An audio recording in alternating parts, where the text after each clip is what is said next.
첫 빗방울은 페넬로페 애쉬워스가 고개를 든 얼굴 위로 비난처럼 떨어졌다. 한 방울 한 방울이 6월 말의 이 비참한 오후에 날씨마저 그녀에게 등을 돌렸다라는 차가운 상기였다. 그녀는 하이드파크에 버려진 야외 음악당의 부실한 지붕 아래 미동도 없이 서 있었고, 모슬린 드레스는 이미 속옷까지 흠뻑 젖어 있었다. 그녀는 마커스 클레벌리 경의 마차가 폭풍의 잿빛 장막 속으로 사라지는 것을 지켜보았다. 불과 몇 분 전만 해도 마치 정육점에서 고기를 고르는 사람처럼 열정적으로 두 사람의 미래를 논하던 그는 뒤 한 번 돌아보지 않았다. 6달, 그녀는 생각했다. 그가 가져온 장미 꽃다발을 쥔 손가락에 힘이 들어갔고 꽃이 푼 갑작스러운 폭우에 이미 시들고 있었다. 6달 동안이나 여자는 어떻게 처신해야 하는지에 대한 그의 거만한 설교를 견뎠고, 사교 모임 때마다 그의 눈길이 더 젊고 예쁘고 부유한 아가씨들에게 향하는 것을 애써 모른 척해야 했으며, 클레벌리 경이 마침내 자신의 의도를 분명히 밝혔는지에 대한 어머니의 희망에 찬 아침 질문들을 감내해야 했던 6달. 그리고 그 끝은 이랬다. 그는 급한 일이 생겨 즉시 가봐야 한다고 중얼거리며 마르고 편안한 마차에 올라탔고, 그녀는 이미 흠뻑 젖어 폭풍이 몰아치기 불과 몇 분 전까지만 해도 공원을 산책하던 유행에 민감한 군중의 속삭임과 손가락질의 대상이 되어 바보처럼 서 있었다. 지금 잠시 시간을 내어 우리 채널을 구독하고 어디서 몇 시에 시청 중이신지 댓글로 남겨주세요. 이 이야기들이 전 세계로 퍼지는 모습을 보는 것은 언제나 매혹적입니다. 감사합니다. 하늘은 충격적일 만큼 빠르게 멍든 자두색으로 변했다. 예고 없이 찾아와 사교계 명사들을 빛을 피하는 벌레처럼 각자의 마차로 흩어지게 만드는 그런 종류의 여름 폭풍이었다. 페넬로페는 훗날 참고하기 위해 자신의 굴욕을 목록으로 만드는 사람처럼 냉담하게 그들이 떠나는 것을 지켜보았다. 펜버튼 부인의 하인이 그녀를 사륜 마차에 태워주자 poorly concealed smirk를 감추지 못하는 것을 보았고, 하트웰 부인이 부채 뒤에서 딸에게 페넬로페를 똑바로 쳐다보며 속삭이는 방식을 기억했으며, 빗속에 홀로 서 있는 애쉬워스 양의 모습에서 재미있는 것을 발견한 젊은 멋쟁이들의 남성적인 웃음소리를 마음속에 저장했다. 그녀는 울지 않을 것이다. 그 점만큼은 절대적으로 확신했다. 눈물은 더 이상 그녀가 감당할 수 없는 사치였기 때문이다. 완고한 자존심과 신중한 절약만으로 가족의 남은 존엄을 5년 동안 지켜온 후에는 아버지가 그들의 재산과 명성을 술과 도박으로 탕진하고, 죽기 전에 병든 어머니와 런던의 유행에 뒤떨어진 지역에 있는 허물어져가는 타운하우스를 남기고 떠나는 것을 지켜본 후에는 순전히 의지력만으로 간신히 존경받는 사회의 언저리로 기어 올라왔다가 마커스 클레벌리가 더 나은 상대를 물색하는 동안 그녀를 임시방편으로 이용하게 된 후에는 더더욱 그럴 수 없었다.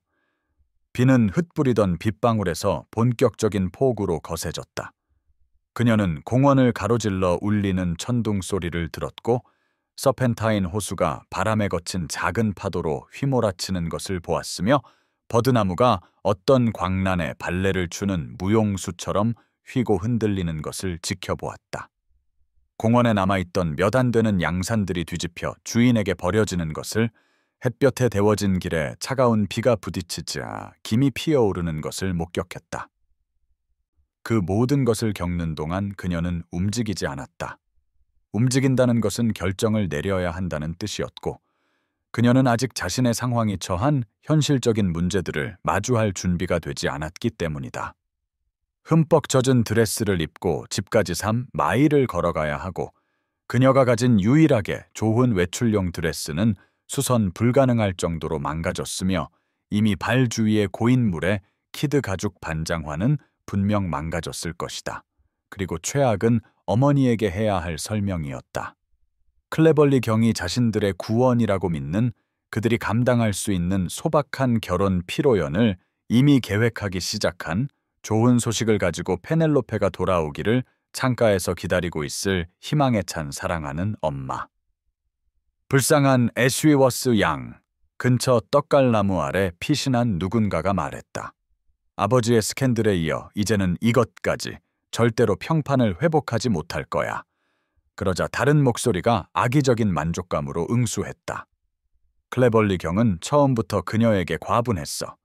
바로 어제 공원에서 윌밍턴가의 상속녀와 함께 마차를 모는 것이 목격됐다고. 4만 파운드의 재산과 귀족 절반과 연줄이 있는 갓 학교를 나온 어린 소녀지. 그 말들은 따가웠어야 했지만 페넬로페는 이상하게도 무감각했다. 마치 차가운 비가 그녀의 피부뿐만 아니라 더 이상 상처받을 능력까지 얼려버린 것처럼. 그녀는 손에 든 너덜너덜한 장미를 내려다보며 생각했다. 자신에게 아무 관심도 없는 남자가 사준 이 꽃들이 존경받는 미래에 대한 마지막 희망이 비에 젖은 버림받음의 현실 속에서 죽어가듯 자신의 소나귀에서 죽어가는 것이 얼마나 어울리는 일인가 하고. 서펜타인 호수 건너편에서 아직 그녀는 알지 못했지만 애쉬포드 공작 알렉산더 하틀리는 거대한 검은 종매에 올라타 그 장면이 펼쳐지는 것을 놀라울 정도로 강렬한 분노로 지켜보고 있었다. 그의 장갑 낀 손이 고삐를 세게 쥐자 그의 말은 주인의 동요를 감지하고 평소와 다른 긴장감에 혼란스러워하며 발을 구르고 큰 머리를 내저었다. 그는 고독을 찾아 공원에 왔었다. 사교계의 모든 미혼 여성들이 마치 상을 받은 가축처럼 그의 앞에 줄지어 나타나는 고모의 끝없는 저녁 파티를 또다시 피하여서 말이다. 그는 끝없는 사교계의 술수에 참여할 의무 없이 안전한 거리에서 인간 군상을 관찰할 수 있는 물가에 늘 가던 자리를 찾았었다. 하지만 이제 그는 폭풍이 휘몰아치는 가운데 야외 음악당에 홀로 서 있는 인형에게서 눈을 뗄 수가 없었다. 그는 그녀가 누구인지 알았다. 물론 알았다. 알렉산더 하틀리는 런던 사교계를 오가는 모든 사람, 특히 그 잔인함에 고통받는 사람들에 대해 모든 것을 아는 것을 자신의 일로 삼았기 때문이다. 그는 페넬로페 애쉬워스 양이 고개를 꼿꼿이 세우고 자신의 처지를 온화한 양육에 가면 뒤에 조심스럽게 숨긴 채 상어 득실거리는 결혼 시장을 헤쳐나가는 것을 몇 달 동안 마지못한 감탄으로 지켜봐 왔었다. 그는 극장에서 그녀를 한 번 본 적이 있었다. 가장 싼 박스석에서 자세히 보지 않으면 모를 정도로 능숙하게 수선하고 고쳐 만든 드레스를 입고 병든 어머니임이 틀림없는 마른 여인 옆에 앉아 있었다. 그는 공연 동안 페넬로페의 얼굴이 진정한 기쁨으로 빛나는 것을, 동시에 아버지가 몰락하기 전에는 가족의 친구라고 불렸던 더 좋은 박스석에 앉은 사람들의 시선을 조심스럽게 피하는 것을 알아차렸었다. 그는 그녀가 간신히 회비를 낼 수 있었던 드문 기회에 올맥스 클럽에서 그녀를 관찰했었다. 차남이나 재산을 노리는 남자들과 춤을 추는 그녀는 항상 우아하고 항상 침착했으며 자신의 절박한 상황이 태도에 드러나는 것을 결코 허용하지 않았다.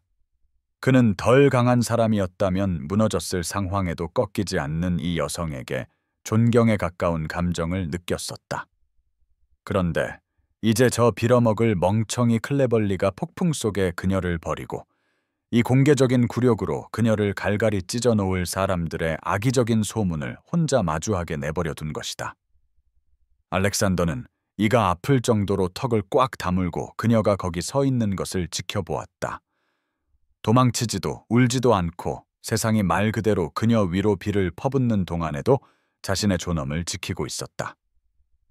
저런 멍청이는 그녀를 가질 자격이 없어. 그가 말에게 중얼거렸다. 그의 목소리는 너무 깊이 들여다보고 싶지 않은 감정으로 거칠었다. 아무도 자격 없어. 그러자 종마의 귀가 클레벌리 경의 인격에 대한 이 평가에 동의라도 하듯 뒤로 젖혀졌다. 알렉산더의 이성적인 부분, 즉 군사작전과 정치적 싸움에서 그를 살아남게 했던 부분은 이것이 그의 관심사가 아니라고 말했다. 애쉬워스 양의 어려움은 그녀 자신의 일이며 그는 여동생 캐서린을 총알처럼 확실하게 죽인 결혼으로 이른 후 정당한 이유로 자신을 사회의 드라마에서 의도적으로 고립시켰으며 이 여성에게 아무런 빚도 없고 개입은 그가 신중하게 유지해온 감정적 얽힘으로부터의 거리를 복잡하게 만들 뿐이라고 했다. 하지만 그의 또 다른 부분, 수년간의 의도적인 고립과 길러온 냉담함 아래 깊이 묻혀있던 부분은 너무 늦게 도착하는 것이 어떤 기분인지, 보호했어야 할 사람이 이미 구제불능으로 잃어버려진 것을 발견하는 것이 어떤 기분인지 기억하고 있었다. 그리고 그 부분은 이미 공원을 가로지르는 거리를 계산하고 있었고, 또 다른 여성이 사회의 무심한 잔인함과 여성을 단지 사용하고 버리는 편의품 정도로 여기는 남자들의 이기심에 의해 파괴되는 것을 가만히 서서 지켜볼 수 없다는 것을, 지켜보지 않을 것이라는 것을 이미 알고 있었다. 유행에 민감한 군중의 마지막 무리도 이제 도망쳐 페넬로페와 비를 뚫고 피난처를 향해 달려가는 몇몇 강인한 영혼들만 남았다. 알렉산더는 그녀가 마침내 움직이는 것을 지켜보았다. 흠뻑 젖은 가운 아래 어깨를 펴고 모든 것에도 불구하고 고개를 높이 든 채 긴 귀갓길을 시작하려는 듯 한 걸음 앞으로 나아갔다. 그 순간 그는 한때 자신을 훌륭한 군 지휘관으로 만들었던 것과 같은 결정적인 명확함으로 결정을 내렸다. 그는 개입할 것이다. 예의 따위는 집어치우고. 그는 여동생을 구하지 못했지만 그토록 가슴 아픈 존엄을 지닌 채 폭풍 속에 홀로 서 있는 이 낯선 여인을 저버리지는 않을 것이다. 그는 발꿈치로 말을 살짝 찾고 그의 종마는 비를 뚫고 앞으로 돌진했다. 마치 자연 그 자체가 곧 펼쳐질 일의 중요성을 인정하듯 머리 위로 천둥이 울렸다. 페넬로페는 야외 음악당에서 아마 3걸음쯤 떼었을 때였다. 흠뻑 젖은 스커트가 다리 주위에서 쇠사슬 갑옷처럼 무거웠고 뼛속까지 스며든 추위에 이가 딱딱 부딪히기 시작했다. 그때 그녀는 미끄러운 길과 몰아치는 비를 고려하면 무모해 보이는 속도로 다가오는 말발굽 소리의 천둥 같은 소리를 들었다. 그녀가 돌아섰을 때는 거대한 검은 종마가 그녀를 향해 달려오고 있었고 그 위에 탄 기수의 어두운 그레이트 코트는 복수의 천사의 날개처럼 뒤로 펄럭이고 있었다. 그녀의 굴욕을 목격하기 위해 남아있던 몇 안 되는 구경꾼들은 애쉬포드 공작이 그녀가 서 있는 곳에서 불과 몇 피트 떨어진 곳에 말을 멈추자 흩어졌다. 페넬로페가 조리 있는 생각은커녕 항의조차 하기 전에 그는 한 번의 유려한 동작으로 말에서 내려 단호한 의도를 가지고 그녀를 향해 성큼성큼 걸어왔다. 그 의도는 어떤 논쟁이나 지체도 용납하지 않았다. 그녀가 말을 하려고 입을 열었지만 아무 말도 나오지 않았다. 그가 이미 자신의 그레이트 코트를 벗어 아직 그의 천이 남아있는 고급 양모 코트를 그녀의 어깨에 둘러주고 있었기 때문이다. 그 능숙함은 군사훈련을 받았거나 아니면 단순히 결정을 내리고 그것이 의문 없이 복종되기를 기대하는데 익숙한 사람의 것이었다. 전하, 그녀는 간신히 더듬거렸다. 이것은 매우 부적절합니다. 우리는 정식으로 소개받은 적도 없는데요. 하지만 그녀의 말은 그가 몸을 굽혀 그녀를 아이처럼 가볍게 들어 올리면서 사라졌다. 그의 팔이 그녀의 무릎과 등 아래에 있었고 그녀는 오크나무처럼 단단하고 놀랍도록 따뜻한 가슴에 눌려 있었다. 그의 코트와 조끼를 뚫고 셔츠까지 젖었음에도 불구하고 말이다. 부적절한 것은 그가 말했다. 그의 목소리에는 그녀의 숨을 멎게 하는 차가운 분노가 담겨 있었다. 여자를 폭풍 속의 무방비 상태로 내버려 두는 것이지. 그러고 나서 그는 다른 모든 일에서 보여주었던 것과 같은 결정적인 능숙함으로 그녀를 자신의 종마 위에 앉혔다. 그녀는 무감각한 손가락으로 말의 갈기를 움켜쥐었고 그는 한 번의 강력한 동작으로 그녀 뒤에 올라탔다. 그 움직임에 말은 옆으로 비켜서며 머리를 흔들었다. 꽉 잡으시오, 애쉬워스 양, 그가 말했다. 그의 팔이 그녀 주위로 와서 고삐를 잡았다. 효과적으로 따뜻함과 힘, 그리고 남성적인 존재감에 우리를 만들어냈고 그녀의 몸은 무슨 일이 일어나고 있는지 이해하려 애쓰는 정신과는 별개로 그에 반응했다. 우리는 그레트나 그린으로 가는 중이오. 그 말은 말이 되지 않았다. 아니, 차라리 그녀의 차가운 충격을 받은 뇌가 받아들이기를 거부하는 끔찍한 종류의 의미를 지니고 있었다. 그녀는 고개를 돌려 그를 보려 했지만 그의 가슴에 너무 단단히 눌려 있어 뺨이 그의 젖은 리넨 셔츠에 닿는 약간의 비틀림 이상은 할 수 없었다. 분명히 잘못 들었을 것이다. 애쉬포드 공작, 철의 공작이라 불리는 그가 지난 10년간 런던의 모든 결혼을 꿈꾸는 어머니들과 정년기의 딸들을 거절해온 그가 스코틀랜드로 그녀를 데려가 비정규적인 결혼을 하겠다는 의사를 방금 발표했을 리가 없었다. 그러나 그가 말을 앞으로 몰자 그의 팔이 미세하게 조여졌고 그녀는 빗속에서 웅덩이가 고인 길 위로 물보라를 일으키는 속도로 움직이기 시작하면서 그들 아래에서 종마의 강력한 근육이 꿈틀거리는 것을 느꼈다. 당신의 평판은 이제 땅에 떨어졌소, 그가 말했다. 머리 위로 천둥이 울리고 그들 아래에서 말발굽이 울리는 소리에도 불구하고 그의 목소리는 짧고 정확했다. 구혼자에게 공개적으로 버림받고 유행에 민감한 런던의 절반이 목격했으니 몇 시간 안에 당신은 동정받기보다는 비난받게 될 거요. 그들은 당신의 절박함이나 요구 혹은 단순히 당신의 부적합함 때문에 그를 몰아냈다고 말할 것이오. 그들이 어떻게 움직이는지 알지 않소, 애쉬 워스 양. 그들이 얼마나 빨리 자기 편을 공격하는지 봤을 테니. 그녀는 알고 있었다, 신이시여. 그녀는 사교계가 몰락한 여성에게 얼마나 악랄할 수 있는지 정확히 알고 있었다. 아버지의 스캔들 이후 초대장이 끊기고 옛 친구들이 그녀와 말하는 것을 피하기 위해 길을 건너갈 때 직접 경험했었다. 사회적 추방과 재정적 파멸의 압박 속에서 어머니의 건강이 악화되는 것을 지켜보았었다. 그리고 그녀 뇌의 어떤 끔찍하고 현실적인 부분이 공작이 그렇게 노골적으로 말한 것을 이미 확인하고 있었다. 선택지는 두 가지요. 그가 계속 말했다. 그녀는 그의 숨결이 젖은 머리카락에 닿는 것을 느꼈다. 너무나 친밀한 감각에 그녀의 아랫배 어딘가가 전에 경험해 본 적 없는 방식으로 조여왔다. 집으로 돌아가 파멸을 맞이하든가 아니면 오늘 밤 나와 결혼해서 나를 마주하든가. 그것의 부조리함이 그때 그녀를 쳤다. 그가 제안하는 것의 순전한 불가능성. 그녀는 마침내 목소리를 찾았지만 떨리고 가늘게 나왔다. 진심이실 리가 없습니다, 전하.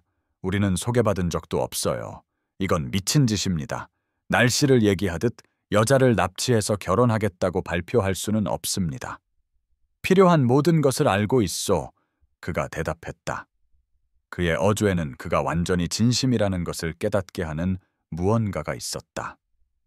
당신은 페넬로페 애쉬워스, 재산과 명예를 카드놀이로 잃은 고 애쉬워스 자작의 딸. 당신은 5년 동안 병든 어머니를 돌보며 가족의 남은 재산을 노리는 재산 사냥꾼들을 막아왔소. 당신은 26살이고 확고하게 결혼 정년기를 놓쳤다고 여겨지지. 그리고 저 바보 클레벌리는 존경받는 결혼을 위한 마지막 필사적인 시도였고 내가 틀린 점이 있소? 빗속을 질주하는 동안 그 차갑고 정확한 어조로 전달된 그녀 인생의 비극에 대한 무심한 낭송은 그녀를 화나게 해야 했지만 대신 그녀는 젖은 옷과는 아무 상관없는 오한이 가슴을 통해 퍼지는 것을 느꼈다. 저를 뒷조사하셨군요. 그녀가 속삭였다. 그것은 질문이 아니라 끔찍한 이해의 진술이었다. 저를 지켜보고 계셨군요. 내 사업의 일부요. 그가 말했다. 이제 그들은 공원을 벗어나 거리로 접어들었다.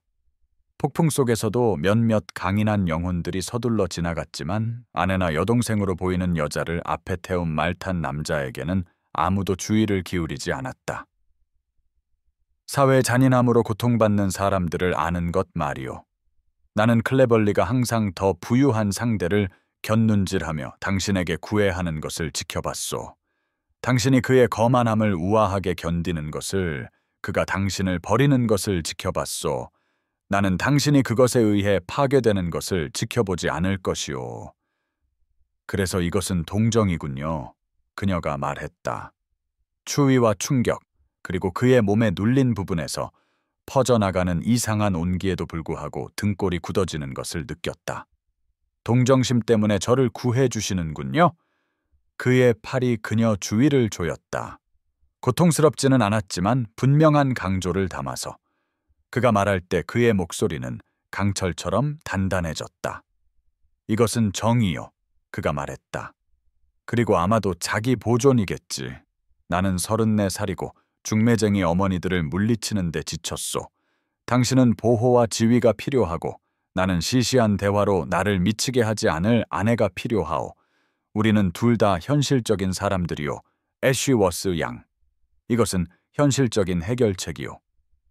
그녀는 항의해야 했다. 그에게 집에 데려다 달라고 요구해야 했다. 지금 그들이 빠른 걸음으로 지나치고 있는 행인들에게 도움을 요청해야 했다. 하지만 그녀의 몸은 전혀 다른 생각을 하고 있었다. 몇 년 만에 처음으로 그녀는 떨림을 멈췄다. 그의 그레이트 코트와 천의 조합이 빗속에서 홀로 서 있던 끝없는 시간 동안 그녀에게 스며들었던 뼛속까지 시린 추위를 몰아냈기 때문이다.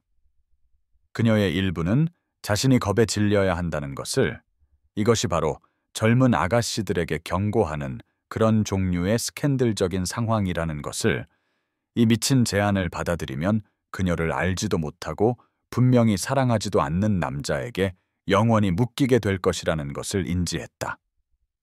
하지만 다른 부분, 지난 몇 년간 그녀의 가족을 굶주림에서 구해준 현실적이고 무자비한 부분은 그러한 합의의 이점을 빠르게 계산하고 있었다. 애쉬포드 공작 부인으로서 그녀는 어머니에게 적절한 의료 서비스를 제공할 자원을 갖게 될 것이고, 다시는 불을 피울 석탄과 약 사이에서 선택할 필요가 없을 것이며, 재산 사냥꾼들과 점잖은 가난의 외관을 유지하려는 끝없는 굴욕으로부터 보호받을 것이다. 그래, 그녀는 낯선 사람과 결혼하게 될 것이다.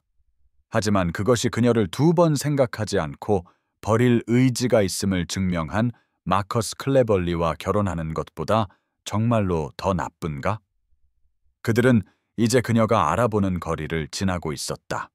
북쪽과 동쪽으로 움직이며 그녀의 심장은 그들이 자신의 소박한 타운하우스 근처를 지나갈 것이라는 사실에 고통스럽게 덜컹거렸다.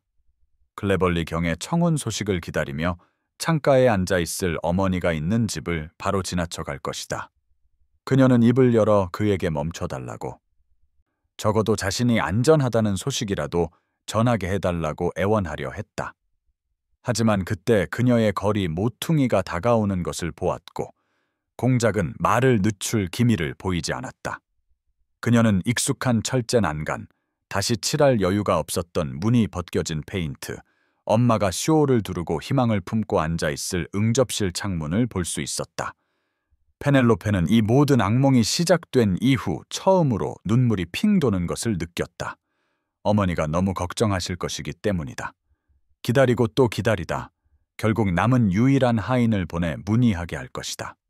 그녀의 유일한 딸에게 닥친 온갖 끔찍한 운명을 상상할 것이다. 제발요? 그녀가 속삭였다. 어머니께 소식을 전해야 해요. 하지만 공작의 반응은 몸을 약간 앞으로 기울여 그녀의 귀의 입술을 가까이 가져가는 것이었다. 1시간 안에 당신이 안전하고 내 보호 아래 있다는 소식을 전하겠소. 그가 말했다.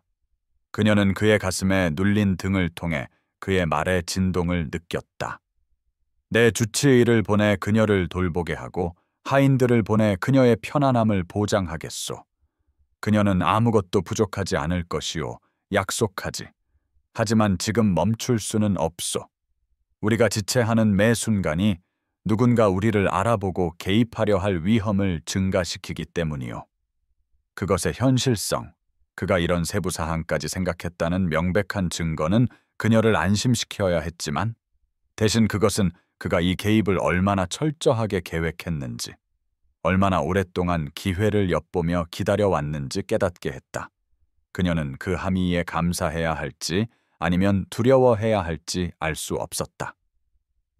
그들은 이제 익숙한 런던 시내를 벗어나 건물들이 점점 멀어지고 길이 북쪽으로 뻗어 결국 스코틀랜드로 이어질 고속도로를 향해 가는 외곽 지역으로 향하고 있었다. 비는 그칠 기미를 보이지 않았고 오히려 온 세상을 회색빛으로 물들이고 어떤 방향으로든 몇 야드 이상을 볼 수 없게 만드는 본격적인 폭우로 거세졌다.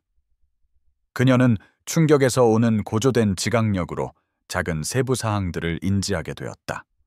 특히 깊은 웅덩이를 피해 말을 이끌 때 그의 팔이 구부러지는 방식, 폭풍 속에서 빠른 속도로 강력한 종말을 제어하는 신체적 노력에도 전혀 영향을 받지 않는 듯한 그의 꾸준한 호흡 리듬, 그의 그레이트 코트에 베어 그녀를 남성적인 온기로 감싸는 듯한 샌달우드와 가죽의 희미한 향기, 그리고 가장 불안하게도 그녀의 몸이 의식적인 생각 없이 그의 몸에 맞춰져 모든 이성적인 고려를 우회하는 본능으로 그의 열기와 단단함을 찾는 방식. 그녀는 아버지가 아닌 남자와 이렇게 가까이 있어 본 적이 없었고 젖은 옷이라는 얇은 장벽만 사이에 둔 채 남성의 몸에 눌려본 적은 확실히 없었다. 그녀는 그의 가슴의 단단한 면, 그녀를 둘러싼 팔의 힘, 그녀 자신의 다리 양옆에서 말을 꽉 잡고 있는 허벅지의 힘을 뚜렷하게 인지하게 되었고 이러한 관찰에 그녀의 뱃속에서 뜨겁고 낯선 무언가가 풀렸다. 그는 그녀의 미세한 움직임을 느꼈음이 틀림없다. 그의 팔이 미세하게 조여졌고 그가 다시 말했을 때 그의 목소리는 차가운 정확성을 일부 잃고 그녀가 정확히 식별할 수 없는 어떤 특성을 띠었다. 떨고 있군, 그가 말했다. 추운 거요? 아니면 두려운 거요? 그녀는 자신이 정말로 떨고 있다는 것을 문득 깨달았다. 하지만 추위 때문은 아니었다. 그의 천이 오한을 몰아냈기 때문이다. 그렇다면 그녀는 두려움이나 충격, 혹은 이 순간 이전에 한 번도 말해본 적 없는 공작에게 그레트나 그린으로 끌려가고 있다는 압도적인 초현실성 때문에 떨고 있는 것이 틀림없었다. 둘 다요. 그녀는 간신히 말했고 그가 인정의 의미로 고개를 끄덕이는 것을 보기보다는 느꼈다. 적어도 정직하군, 그가 대답했다. 정직한 것과는 일할 수 있소. 내가 참을 수 없는 것은 시시한 아양이나 거짓 감정이오. 당신은 진실을 다루는 사람처럼 보이오, 애쉬워스 양. 그러니 나도 진실로 답하겠소. 이 결혼은 편의와 상호 이익을 위한 것이 될 것이오. 나는 당신과 당신의 어머니를 부양하고 사회의 악랄함으로부터 당신을 보호하며 당신에게 필요한 지위와 안정을 줄 것이오.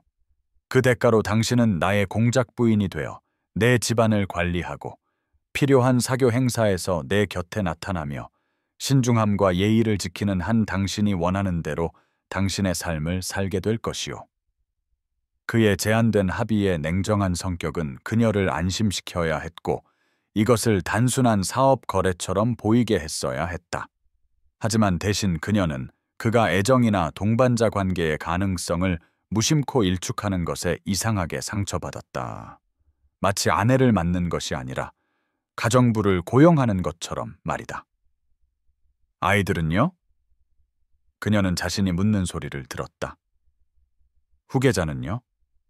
공작에게는 분명 후계자가 필요할 텐데요. 그렇게 민감한 주제를 꺼낸 자신의 대담함에 얼굴이 불타는 것을 느꼈다. 긴 침묵이 흘렀다. 그동안 들리는 소리는 말발굽 소리, 몰아치는 비, 그리고 어두워지는 하늘을 가로질러 계속 울리는 천둥 소리뿐이었다. 그러고 나서 그가 조용히 말했다. 그것은 결혼 후에 우리 사이에서 논의될 것이오.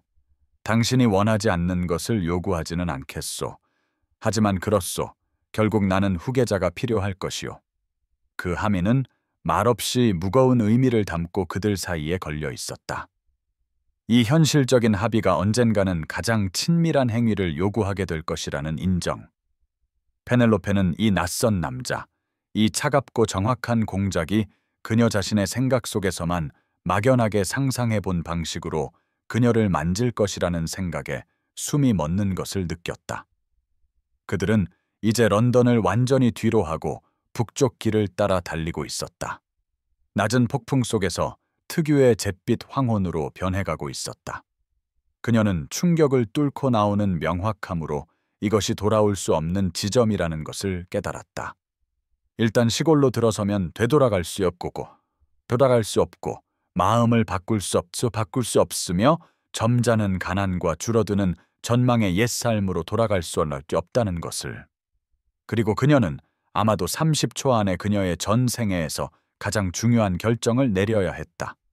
그녀는 어머니를 생각했다. 그들이 감당할 수 없는 약과 돈 없이는 만나주지 않을 전문가들을 생각했다. 세 군데에서 비가 새는 지붕과 겨울밤 내내 떨게 만드는 석탄 배급량을 생각했다. 뒤도 돌아보지 않고 그녀를 버린 마커스 클레벌리를 생각했고, 재산 사냥꾼들조차 신경 쓰기에는 너무 늙을 때까지 비슷한 굴욕과 거절로 가득 찬 앞으로의 세월을 생각했다. 그러고 나서 그녀는 이 남자, 그녀의 버림받음을 목격하고 동정이 아닌 행동으로 움직인 이 낯선 남자를 생각했다. 사랑은 아니지만 아마도 더 가치 있는 것, 보호와 안정, 그리고 이 결혼이 무엇이 될지에 대해 그녀에게 거짓말하지 않으려는 태도에서 드러나는 일종의 존중을 제공한 남자. 그녀는 깊은 숨을 들이쉬었고 그것이 그의 가슴에 맞닿아 폐를 확장시키는 것을 느꼈다. 그리고 침묵을 통해, 항의의 부재를 통해, 열정은 아닐지라도 수용을 의미하는 그의 몸에 대한 그녀의 몸의 미묘한 이완을 통해 선택을 내렸다. 그녀는 그의 팔의 긴장이 약간 풀리고 그가 이 미친 계획에 그녀가 묵인할 것이라고 완전히 확신하지 못했음을 암시하는 거의 감지할 수 없는 숨을 내쉬는 것에서 그녀의 항복을 그가 알아차렸음을 느꼈다. 그들은 모여드는 어둠 속으로 말을 몰았다. 비는 그들 주위에 은빛 장막을 쳤고 스코틀랜드와 그녀가 상상조차 할 수 없는 미래를 향해 북쪽으로 향했다. 그리고 곧 하틀리가 될 애쉬포드 공작 부인 페넬로페 애쉬워스는 눈을 감고 단 한순간만이라도 위험할 정도로 희망에 가까운 무언가를 느끼도록 자신을 허락했다. 그레트나 그린의 대장간은 석탄 연기와 뜨거운 금속, 그리고 페넬로페가 이름 붙일 수 없는 스코틀랜드 특유의 무언가의 냄새가 났다. 그녀는 빌린 옷을 입고 그곳에 서 있었다. 그녀의 마른 체구에는 너무 큰 옷이었고 대장장이 아내의 두 번째로 좋은 드레스가 어깨에서 흘러내리는 동안 그녀 자신의 망가진 드레스는 불 앞에서 마르고 있었다. 그녀는 애쉬포드 공작이 마치 말을 샀거나 사업 계약을 협상하듯 차가운 효율성으로 그들의 결혼을 준비하는 것을 지켜보았다. 페넬로페 인생에서 가장 길고 초현실적인 여정 끝에 그들은 자정 가까이 도착했다. 그녀가 알지 못하는 남자의 가슴에 몇 시간 동안 눌려있는 동안 그의 강력한 팔이 그녀를 둘러쌌고 그의 종마는 런던과 스코틀랜드 사이의 거리를 끊임없는 결단력으로 달려왔다. 그녀는 마치 먼 거리에서 자신을 지켜보는 것처럼 꿈같은 무심함 속에서 그 모든 것을 겪었다. 이것이 일어나고 있다는 것, 선정적인 소설의 여주인공처럼 정말로 그레트나 그린으로 도망치고 있다는 것, 철의 공작 자신이 그녀를 말에 태우고 그가 제안하는 것을 그녀가 처리하기도 전에 결혼하겠다는 의사를 선언했다는 것을 믿을 수 없었다. 친절한 눈과 수년간 뜨거운 금속을 다루며 생긴 흉터가 있는 손을 가진 넓은 어깨의 스코틀랜드인 대장장이는 마치 자신의 가게에서 많은 성급한 결혼식을 치렀지만 이처럼 심각한 얼굴을 한 커플은 없었다는 듯 당혹스러운 걱정의 표정으로 그들 사이를 번갈아 보았다. 그가 이 행동 방침에 확신이 있는지, 혹시 아침이 되어 머리가 맑아지고 적절한 숙고 후에 결정을 내리고 싶지는 않은지 물었을 때 페넬로페는 자신이 그날 오후에 어떤 것보다 이것에 대해 더 확신한다고, 확신한다고 예상치 못한 단호함으로 말하는 자신을 들었다. 비록 전혀 확신하지 못했지만 이 미친 도주 후에 미혼으로 런던에 돌아가는 것은 회복의 희망을 넘어 그녀의 평판에 남은 것을 파괴할 것이라는 뼈저린 확신을 가지고 있었다. 공작은 짧고 정확하게 필요한 모든 정보를 제공했다. 그의 목소리는 자신의 전체 이름과 자기를 말하고 나이와 미혼 상태를 확인하며 대장장이의 수수료를 지불하고 비밀 유지를 보장하기 위해 코트에서 불가능해 보이는 액수의 돈을 꺼내는 동안 아무런 감정도 드러내지 않았다. 그 모든 것을 통해 페넬로페는 그를 낯선 사람처럼 지켜보았다. 물론 그는 낯선 사람이었다. 아마도 자신의 영지를 지휘하고 투자를 관리하며 하인들을 지시하는 데 사용하는 것과 같은 일방적인 권위로 그녀의 운명을 결정한 이 강력한 남자. 의식 자체는 절차의 기능적인 성격에도 불구하고 짧고 이상하게 친밀했다. 거친 돌벽에 춤추는 그림자를 드리우고 전체 장면을 더욱 비현실적으로 마치 동화나 열병의 꿈속에서 일어나는 일처럼 느끼게 하는 촛불 아래에서 진행되었다. 대장장이가 굵은 스코틀랜드 억양으로 그녀, 페넬로페 마가렛 애쉬워스가 이 남자를 합법적인 남편으로 맞이할 것인지를 물었을 때 그녀는 하이드파크에서 그가 그녀를 말에 태운 이후 처음으로 공작의 회색 눈을 올려다보는 자신을 발견했다. 그녀가 거기서 본 것은 사랑이 아니었다. 젊은 소녀들이 결혼식 날 남편의 눈에서 발견하기를 꿈꾸는 낭만적인 열정은 확실히 아니었다. 하지만 다른 무언가, 이상하게도 절망처럼 보이는 무언가, 두려움이나 희망, 혹은 아마도 둘 다 섞인 듯한 암울한 결의가 있었다. 그녀는 그것을 알아보았다.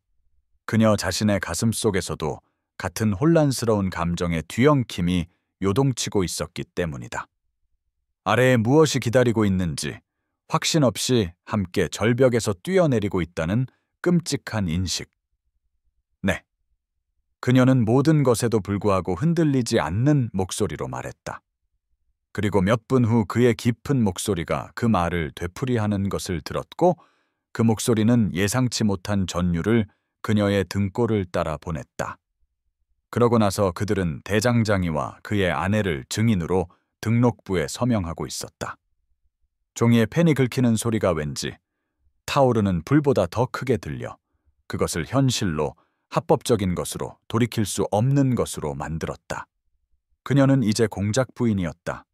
페넬로페는 어지러운 불신 속에서 생각했다.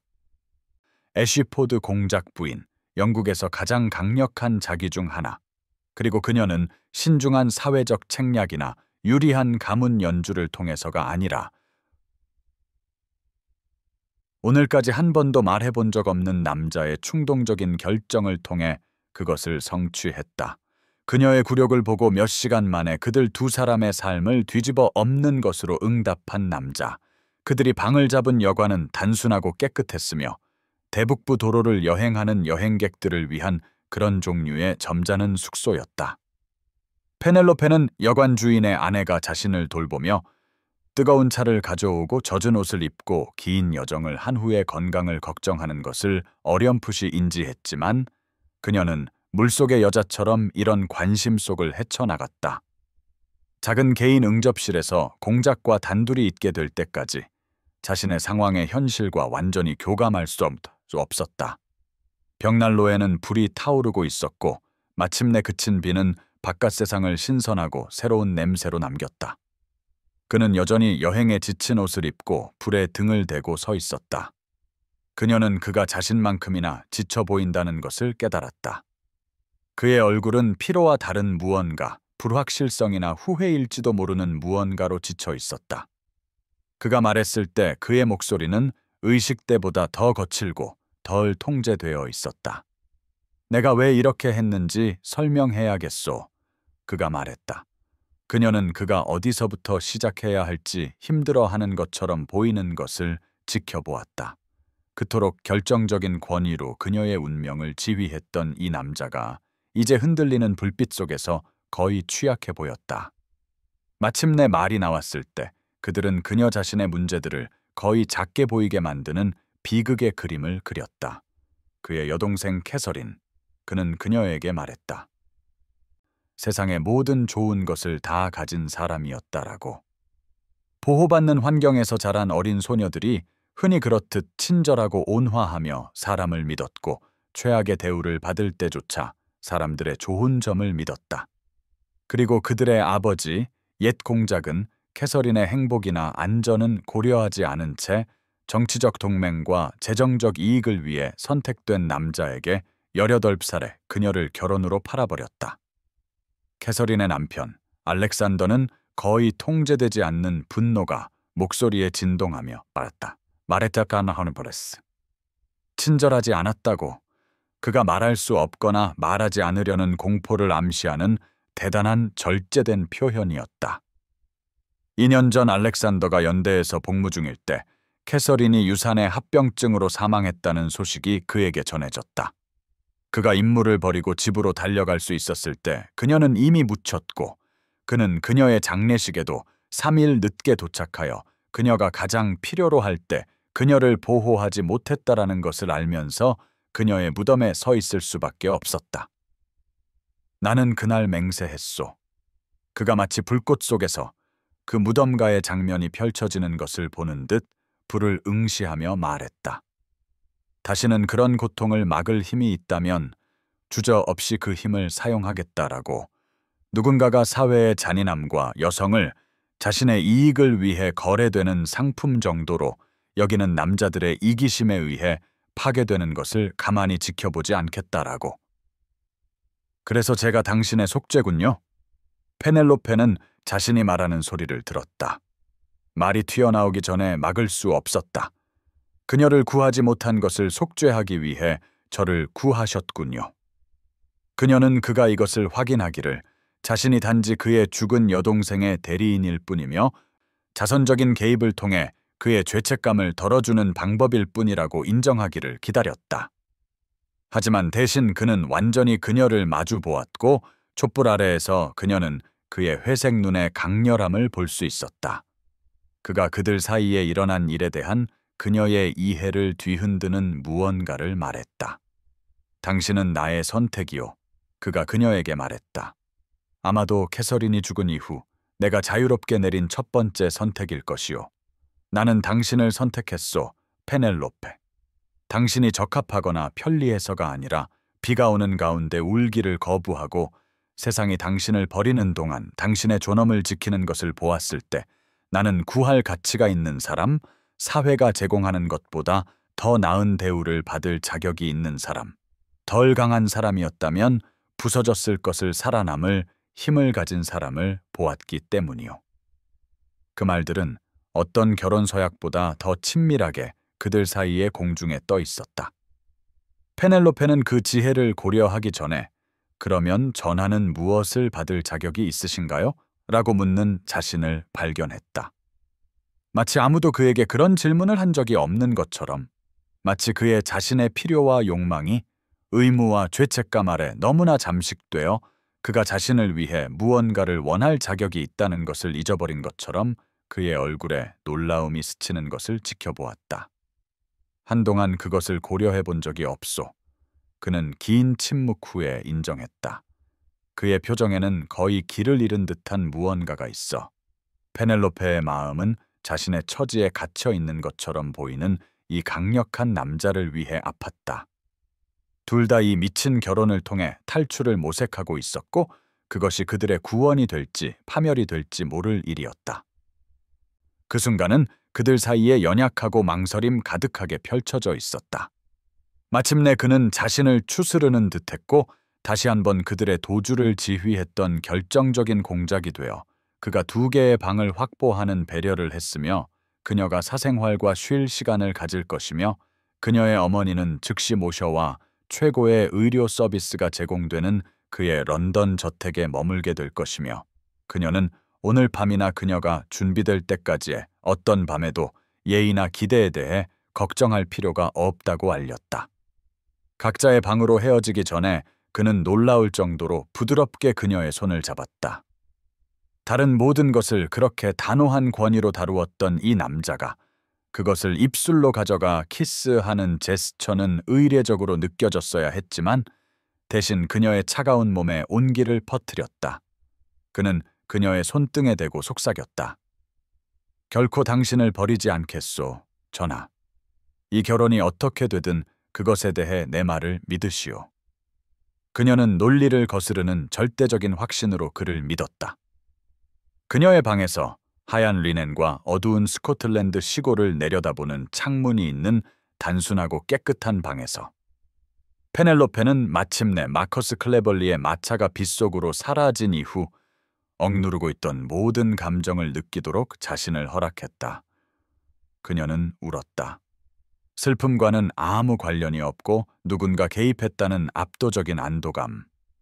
비록 이 특정한 누군가가 왜 자신의 운명에 관심을 갖기로 선택했는지 완전히 이해하지는 못했지만 더 이상 혼자가 아니라는 안도감과 관련된 거대한 흐느낌이었다. 복도 아래 자신의 방에서 알렉산더는 천장을 응시하며 잠 못 이루고 누워 있었다. 창문을 통해 스며드는 스코틀랜드 시골의 밤소리, 멀리서 들리는 양의 울음소리와 정착하는 목재의 딱딱거리는 소리, 나무 사이로 부는 바람의 속삭임을 들으며 자신이 끔찍한 실수를 저질렀는지 아니면 캐서린의 무덤에 서서 헛된 맹세를 한 이후 처음으로 진정으로 올바른 선택을 했는지 궁금해했다. 그는 페넬로페의 질문, 그가 무엇을 받을 자격이 있는지에 대해 생각했고 너무 오랫동안 의무와 죄책감, 그리고 자귀의 무게에 집중한 나머지 동반자 관계처럼 단순하고 이해처럼 심오하며 절박한 편의의 결혼이 그들 둘 다 대장간에서 그 등록부에 서명했을 때 예상하지 못했던 무언가가 될 수 있다는 예상치 못한 가능성에 자신이 자격이 있을지도 모른다는 것을 고려하는 것을 잊었다는 것을 깨달았다. 잠은 그를 피했다. 그가 의식 중에 그녀가 그의 눈을 들여다보았을 때의 순간을 되풀이하면서 그는 감사나 두려움이 아니라 자신의 복잡한 감정의 거울을 보았다. 그들 각자의 상황이라는 감옥에서 서로에게서 탈출구를 찾았을지도 모른다는 같은 절박한 희망. 그는 그녀가 자신의 방에서 비슷한 생각을 하며 잠 못 이루고 있는지, 아니면 피로가 그녀를 덮쳐 역사상 어떤 결혼식 밤과도 다른 이 결혼식 밤의 어둠 속에서 계속 그를 피해가는 평화를 그녀에게 부여했는지 궁금했다. 두 낯선 사람이 법적으로 묶여 있지만 육체적으로는 분리되어 있고 상호 트라우마와 아마도 어쩌면 확실한 파멸 대신 불확실한 미래를 함께 마주하기로 동의했을 때 인생 최악의 결정을 내리지 않았다라는 연약한 가능성의 실로만 연결되어 있었다. 스코틀랜드에서 한밤중에 결혼식을 올린 지 3일 후 페넬로페는 애쉬포드 공작 부인으로서 런던으로 돌아왔고 자신의 부재가 너무나도 엄청난 스캔들을 일으켰다는 것을 발견했다. 아버지의 공적인 불명예와 그에 따른 사회적 추방을 겪었던 그녀조차도 자신의 갑작스러운 지위 상승에 대한 사회의 반응에 순전한 악랄함에 준비가 되어 있지 않았다. 뒤도 돌아보지 않고 빗속에서 그녀를 버렸던 그 비겁함의 화신, 마커스 클레벌리는 그 사이 며칠 동안 자신을 피해자로 페넬로페를 더 부유하고 강력한 남편을 덫에 빠뜨리기 위한 정교한 계략의 일환으로 자신의 버림받음을 조작한 계략적인 모험가로 묘사하는 이야기를 만들어냈던 모양이다. 항상 스캔들에 굶주리고 자신의 지위 이상으로 올라선 사람에 대해 최악을 믿을 준비가 되어 있던 사교계는 이 이야기를 즐거운 악의로 움켜쥐었다. 공작의 런던 저택은 페넬로페의 소박한 타운하우스를 정원 창고처럼 보이게 만드는 부와 권력의 계시였다. 치솟는 천장과 값비싼 예술품, 그리고 호기심에서부터 poorly concealed skepticism에 이르는 표정으로 그녀를 지켜보는 하인들의 군단. 그녀는 이 궁전 같은 방들을 마치 빌린 화려한 옷을 입고 역할놀이를 하는 사기꾼처럼 돌아다녔다.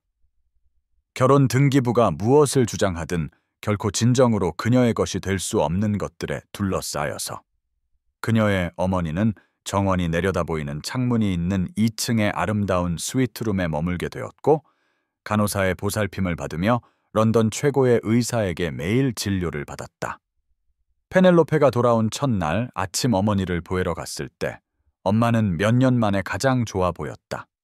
뺨에 혈색이 돌고 눈가의 고통의 주름은 적절한 약물 치료와 보살핌으로 완화되었지만 페넬로페의 손을 잡고 딸이 어머니를 위해 자신을 희생했는지 물었을 때 그녀의 시선에는 걱정이 담겨 있었다. 그분은 친절하세요, 엄마. 페넬로페는 그녀를 안심시켰다. 우리가 몇 년 동안 알았던 누구보다도 친절하세요. 그리고 그녀는 그것을 말하면서 그것이 사실이라는 것을 깨달았다. 공작이 그들의 결혼을 지휘한 차가운 효율성에도 불구하고 그의 개입에는 근본적인 친절함이 있었다.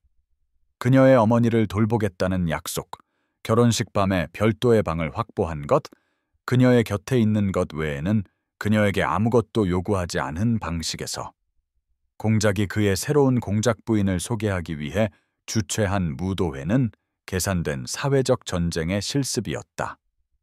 애쉬포드 공작의 초대를 거절하는 것은 사회적 자살과 마찬가지였기 때문에 중요한 인물이라면 누구도 감히 거절할 수 없는 행사였다. 페넬로페는 남편 옆에서 접수줄에 서서 그녀의 가족이 지난 5년 동안 옷에 쓴 것보다 더 비싼 드레스를 입고 수백 개의 눈이 자신을 평가하고 판단하며 부족하다고 여기는 무게를 느꼈다. 그녀는 한때 그녀를 친구라고 불렀던 여성들의 얼굴을 보았고 그들이 거진 미소와 거의 감추지 않은 발톱으로 다가오는 것을 보았으며 구애가 얼마나 빨리 진행되었는지에 대한 그들의 뾰족한 질문을 견뎌냈고 그녀의 처지에 있는 사람에게는 얼마나 운 좋은 결혼인지에 대한 그들의 관찰을 들었다. 그 모든 것을 통해 그녀는 5년간 사회적 재앙을 헤쳐나가며 배운 평정을 유지했다. 무표정하게 미소 지으며 더 이상의 스캔들로 왜곡될 수 있는 어떤 것도 제공하지 않았다. 성역을 제공해야 할 공간이었지만 대신 또 다른 전쟁터가 된 휴게실에서 그녀는 윌밍턴 부인이 젊은 여성들 사이에서 좌중을 휘어잡는 것을 엿들었다. 그녀의 목소리는 비단 스치는 소리와 보석 부딪히는 소리 위로 선명하게 들렸고 그녀는 마치 마커스 클레벌리와의 약혼이 자신을 올바른 행동에 대한 전문가의 위치로 격상시킨 사람의 모든 권위로 새로운 공작 부인에 대한 판결을 내리고 있었다. 불쌍한 애쉬포드 공작, 윌밍턴 부인은 아무도 속지 않을 가짜 동정으로 말했다. 아마도 그가 공원에서 말을 탄다는 것을 알고 일부러 그 비를 맞고 서 있었을 재산 사냥꾼에게 갇혔군요.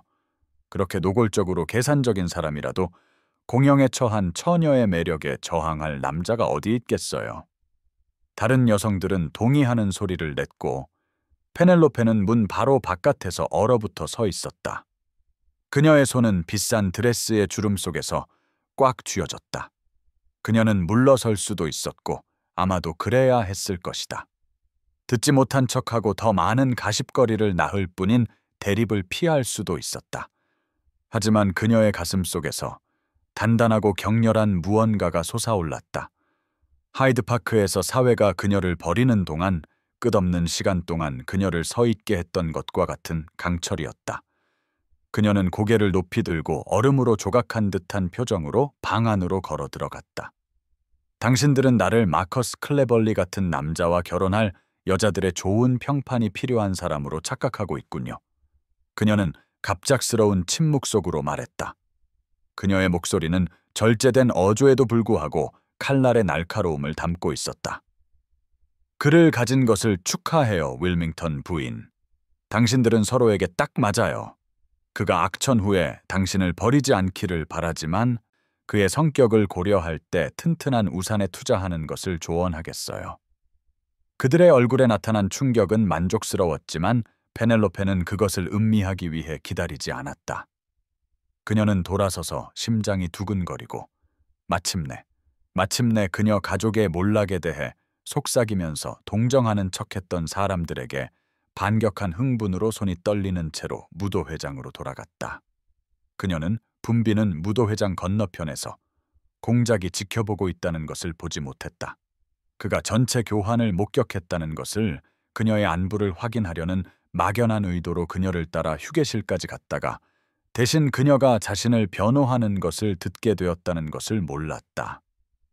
그 정확성과 평정심은 그의 가슴 속에서 위험하고 낯선 무언가를 움직이게 했다.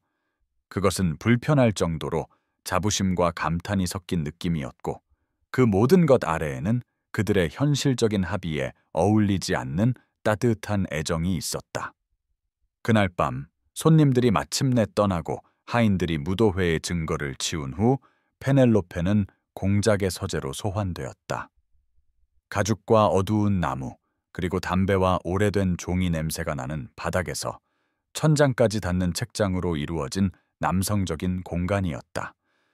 그녀는 윌밍턴 부인과 다른 사람들과의 대립에 대해 그가 찬성하는지 반대하는지 전혀 알 수 없었기 때문에 불안한 마음으로 들어갔다. 그는 벽난로 옆에 서 있었다. 여전히 저녁 옷을 입고 있었지만 크라바트는 느슨해지고 머리카락은 마치 손으로 헝클어뜨린 듯 약간 헝클어져 있었다. 그가 그녀를 마주 보았을 때 그의 표정은 흔들리는 불빛 속에서 읽을 수 없었다. 왜 자신을 변호하지 않았소? 그가 서론 없이 물었다. 왜 그들에게 무슨 일이 있었는지 진실을 말하지 않았소? 클레벌리가 당신을 버렸다는 것, 당신이 계략을 꾸미거나 조종한 것이 아니라 단지 잔인한 남자의 부주의의 희생자였다는 것을. 왜냐하면 전하. 그녀는 방 안으로 더 들어가면서 그녀가 소유하고 있는지 몰랐던 깊은 정직함의 곳에서 말이 솟아오르는 것을 느끼며 말했다. 당신이 저를 구해 주셨기 때문입니다. 공영에 처한 처녀를 구출한 고귀한 공작, 당신을 동정의 대상으로 만들어 그것에 보답하지 않겠습니다. 그들이 저를 계산적이라고 생각하게 두세요. 저는 그들의 경멸을 견딜 수 있습니다. 저는 그보다 훨씬 더 나쁜 것을 견디는데 수년간의 연습을 했습니다. 그 대답은 그녀가 정확히 분석할 수 없는 방식으로 그에게 영향을 미치는 것 같았다. 그의 표정은 그녀가 식별하기에는 너무 빨리 여러 감정을 거쳐 변하다가 경이로움이나 존경, 혹은 아마도 둘 다일 수 있는 무언가로 정착했다. 내 싸움을 싸울 필요는 없소. 그녀는 덧붙였다. 그녀는 그날 저녁 일찍 그가 마커스 클레벌리와 대면하는 것을 보았기 때문이다. 방 건너편에서 공작이 그녀의 전 구혼자에게 조용한 위협으로 말하는 것을 지켜보았고 그 위협은 성인 남자를 창백하게 만들었다. 마커스는 잠시 후 흔들리고 분노한 모습으로 떠났다. 그렇소, 공작이 말했다. 그의 목소리는 절대적인 확신을 담고 있었다. 당신은 내 공작 부인이요. 하지만 나는 당신이 자신의 싸움을 싸울 능력이 충분하다는 것을 깨닫기 시작했소. 그런 강철은 어디서 배웠소? 페넬로페는 자신을 놀라게 한 정직함으로 대답하는 자신을 발견했다. 채권자들이 둘러싸고 사회가 속삭이는 동안 5년 동안 제 가족을 지탱했습니다. 그녀는 그에게 말했다. 갑옷을 입거나 부서지거나.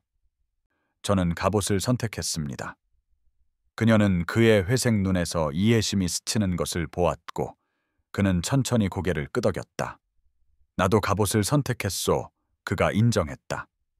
캐서린이 죽은 후 어떤 것이나 누군가에 대해 너무 많이 신경 쓰는 것은 파괴적인 손실로 이어진다는 것을 깨달은 후 아마도 우리는 둘 다 이제 너무 갑옷을 입어서 아무도 가까이 오게 하지 못하는지도 모르겠소. 페넬로페는 이 평가를 고려한 후 조용히 제안했다. 아마도요?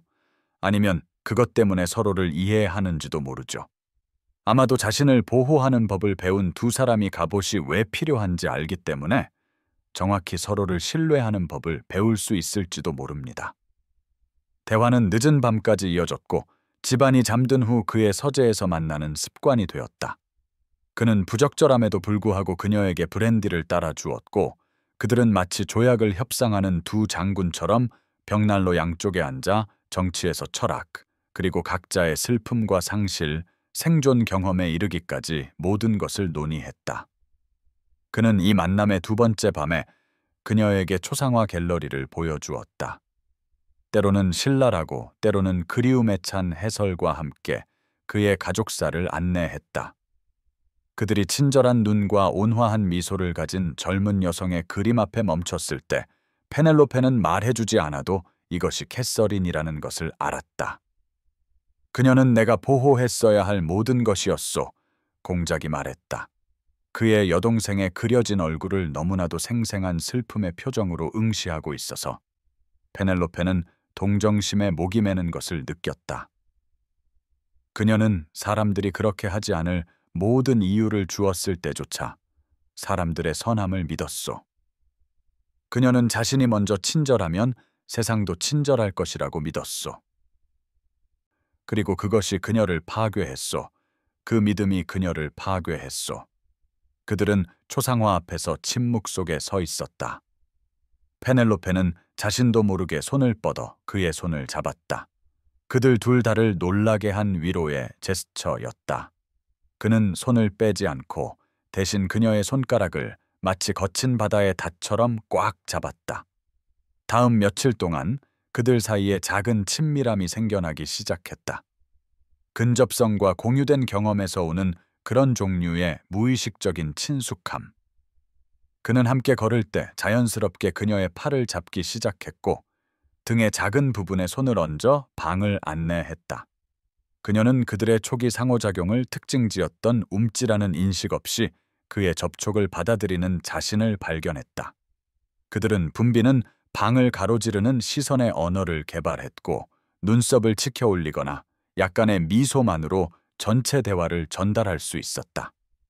페넬로페는 공포와 경이로움이 뒤섞인 채 그들이 동의했던 현실적인 합의가 그들 중 누구도 예상하지 못했던 훨씬 더 위험한 무언가에 의해 복잡해지고 있다는 것을 깨달았다. 위기는 또 다른 사교 행사, 펜버튼 부인의 집에서 열린 음악회에서 찾아왔다. 사교계에서 지위를 주장하는 사람이라면 누구나 참석이 의무적인 행사였다. 마커스 클레벌리는 상황에 대해 합리적인 남자 대 남자의 대화라고 생각하는 것을 공작에게 접근하기에 충분한 시간이 지났다고 판단한 모양이었다. 페넬로페는 방 건너편에서 마커스가 다과 테이블 근처에서 그녀의 남편을 궁지에 몰아넣는 것을 지켜보았다. 공작의 자세가 포식적이고 위험한 무언가로 변하는 것을 보았다. 교환된 말을 들을 수는 없었지만 마커스의 얼굴이 하얗게 질렸다가 분노로 붉어지는 것을 보고 그가 자리를 떠나는 것을 보았다. 그녀가 나중에 공작에게 무슨 말이 오갔는지 물었을 때 그는 암울한 만족감으로 말했다. 그는 자신의 아내에 대한 더 이상의 중상은 클레벌리가 런던의 모든 클럽에서 추방되고 윌밍턴 상속녀의 재산조차 그의 평판을 구하지 못할 정도로 철저하게 사회적으로 파괴되는 결과를 낳을 것이라고 분명히 했다고. 그렇게까지 하실 필요는 없었어요. 페넬로페가 말하였다. 그러자 그의 턱이 굳어지며 대답했다. 아니 사실 해야만 했소. 그녀는 내 아내이자 내 공작 부인이니. 하찮은 남자들이 자신의 자존심을 지키기 위해 그녀를 헐뜯으려는 것을 가만히 보고만 있지는 않을 것이오. 그의 변호의 격렬함은 그녀를 놀라게 했고 그들의 현실적인 합의를 넘어서는 감정의 깊이를 암시했다. 그날 밤 서재에서 그녀는 그가 그들의 성급한 결혼을 후회하는지 그녀를 빗속에 내버려 두고 혼자 운명을 마주하게 했으면 하고 바라는지 물어볼 용기를 냈다. 나는 당신을 알고 싶소, 페넬로페. 그는 그녀의 질문에 직접 답하는 대신 말했다. 의무로서가 아니라 내가 정확히 이름 붙일 수 없는 무언가, 우리가 동의한 현실적인 파트너십 이상의 무언가로서. 그녀는 그의 고백에 담긴 취약함에 심장이 멎는 것을 느꼈다.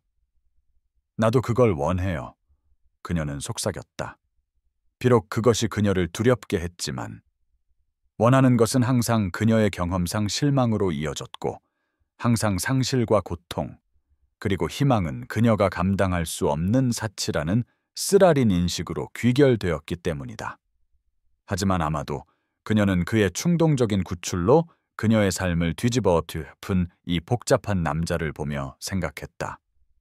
갑옷의 필요성과 취약함의 위험을 이해하는 누군가와 함께라면 너무 많이 신경 쓰는 것이 파괴적인 손실로 이어진다는 것을 배운 누군가와 함께라면 아마도 마침내 단순한 생존 이상을 원하는 것이 안전할지도 모른다. 아마도 마침내 절박한 필요가 아닌 진정한 연결과 두 상처 입은 사람이 어떻게든 서로를 온전하게 만들 수 있다는 연약한 희망 위에 세워진 미래를 상상하는 것이 가능할지도 모른다. 결혼 6주째, 페넬로페는 어느 날 아침 실크 커튼과 수입 프랑스 가구가 있는 호화로운 침실에서 눈을 떴고 자신이 남편과 사랑에 빠졌다는 것을 깨달으며 공포에 휩싸였다. 편리한 파트너십에 신중한 애정이나 구조된 여인이 구조자에게 느끼는 감사한 애착이 아니라 복도에서 그의 발소리를 들으면 심장이 뛰고 아침 식탁 건너편에서 그녀의 얼굴에 시선이 머물 때 부드러워지기 시작한 진지한 회색 눈으로 그녀를 바라볼 때 숨이 멎게 하는 뼛속까지 스며드는 영혼을 흔드는 사랑이었다. 그 깨달음은 그녀가 가족의 불명예를 겪은 모든 세월 동안 직면했던 어떤 것보다도 그녀를 더 두렵게 했다. 사회가 속삭이고 손가락질하는 동안 빗속에 홀로 서 있는 것보다 그레트나 그린으로의 미친 도주보다 더 두려웠다. 누군가를 사랑한다는 것은 가난과 스캔들, 사회적 추방이 결코 할 수 없는 방식으로 당신을 파괴할 힘을 그들에게 주는 것을 의미했기 때문이다. 그녀는 자신의 친절함을 더 깊은 무언가로 착각할 만큼 어리석었던 아내를 바라볼 때 알렉산더의 눈에서 동정이나 의무감을 보는 것을 견딜 수 없었다. 그래서 그녀는 신중한 자기 보호를 통해 수년간의 고난을 살아남은 어떤 현명한 사람이 할 법한 일을 했다. 그녀는 물러났다. 잠시 금이 가게 두었던 갑옷 속으로 다시 들어가 대장간에서 그 옆에 서서 복잡하게 만들 지저분한 감정 없이 현실적인 합의에 동의했던 형식적이고 예의 바른 낯선 사람이 다시 되었다. 그녀는 피로나 두통 혹은 주의가 필요한 서신을 핑계로 그들의 늦은 밤 대화를 위해 서재에서 그를 만나는 것을 멈췄다. 그녀는 아침 식탁에서의 대답을 짧고 비인격적으로 유지하며 고용주에게 보고하는 가정부의 효율적인 무심함으로 집안 문제와 사회적 의무를 논의했다. 그리고 그녀는 그들 사이에 발전하고 있던 그런 종류의 친밀감, 즉 이 결혼이 그들이 동의한 것 이상이 될 수 있다라고 그녀의 어리석은 마음을 믿게 만들었던 우연한 접촉과 공유된 시선, 솔직한 순간으로 이어질 수 있는 상황에서 그와 단둘이 있지 않도록 확실히 했다. 공작은 그녀의 후퇴를 즉시 알아차렸다. 그는 의무나 걱정을 훨씬 뛰어넘는 주의력으로 몇 주 동안 그녀를 지켜보고 있었기 때문이다. 그는 그녀의 차가움이 자신이 근본적으로 사랑받을 자격이 없다는 깊이 박힌 믿음의 렌즈를 통해 해석했다. 그의 여동생의 죽음이 그가 아끼는 사람들을 보호할 능력이 없다는 것을 증명했고, 페넬로페의 철회는 그녀가 그들의 성급한 결혼을 후회하고 그의 죄책감과 그녀의 절박함에서 태어난 현실적인 합의 대신 낭만적인 헌신을 제공할 수 있는 남자와의 진정한 구애의 기회를 가졌으면 하고 바란다는 증거라고 해석했다. 2주 동안 그들은 갑자기 그들의 상호 불행을 담기에는 너무 작게 느껴지는 거대한 집에서 경계하는 낯선 사람들처럼 서로를 맴돌았다. 예의상 필요한 최소한의 인사 외에는 말없이 복도를 지나쳤고, 저녁 식탁의 양쪽 끝에 앉아 하인들이 슬로우 모션 재앙의 증인처럼 그들 사이를 오가는 동안 중요하지 않은 것에 대한 어색한 대화를 나누었다. 그리고 온 집안의 하인들은 이 설명할 수 없는 냉각이 내려오기 전에 진정한 애정을 키우고 있는 것처럼 보였던 공작과 그의 새로운 공작 부인 사이에 무슨 일이 있었는지에 대해 서로 속삭이기 시작했다. 마침내 긴장을 견딜 수 없고 그녀가 분명히 후회하는 결혼에 그녀를 가두어 두는 것이 잔인하다고 확신한 공작은 그의 서재에서 개인적인 면담을 요청했다. 페넬로페가 그들이 수많은 시간 동안 편안한 대화를 나누었던 그 익숙한 방에 들어섰을 때, 그녀는 창가에 서서 초췌하고 지쳐 보이는 그의 모습을 보고 심장이 깨지는 것을 느꼈다. 마치 잠을 잘 못 잔 것 같았다. 사실 그는 잠을 잘 못 잤다. 매일 밤 그는 그녀를 멀어지게 하기 위해 무엇을 했는지, 그리고 그들의 현실적인 합의가 허용해야 하는 것보다 훨씬 더 그녀를 아끼게 되었다는 무서운 진실을 인정하지 않고 어떻게 그것을 고칠 수 있을지 궁금해하며 잠 못 이루고 누워 있었기 때문이다. 내가 이기적이었소, 페넬로페? 그는 서론 없이 말했다. 그의 목소리는 그가 통제하려 애썼지만 실패한 감정으로 거칠었다. 나는 당신이 무엇을 원할지 고려하지 않고 당신을 이 결혼으로 끌어들였소. 당신은 공영에 처해 있었고 취약했으며 나는 그 상황을 이용했소? 당신은 당신이 마땅히 받아야 할 것, 즉 모든 여성이 남편에게 기대해야 할 낭만과 구애, 사랑을 줄 수 없는 남자와의 편의 결혼보다 더 나은 대우를 받을 자격이 있소. 그 말들은 페넬로페에게 물리적인 타격처럼 와닿았다. 그녀는 그 말에서 최악의 두려움이 확인되는 것을 들었기 때문이다. 그가 그녀를 사랑할 수 없다고, 그들이 합의한 현실적인 합의 이상의 것을 기대하거나 희망해서는 안 된다고 부드럽게 말하고 있는 것이었다. 그녀의 자존심은 그의 신중한 거리가 그녀를 얼마나 깊이 상처 입혔는지 그가 보지 못하도록 맹렬하고 보호적으로 솟아올랐다. 이해합니다, 전하. 그녀는 말하였다.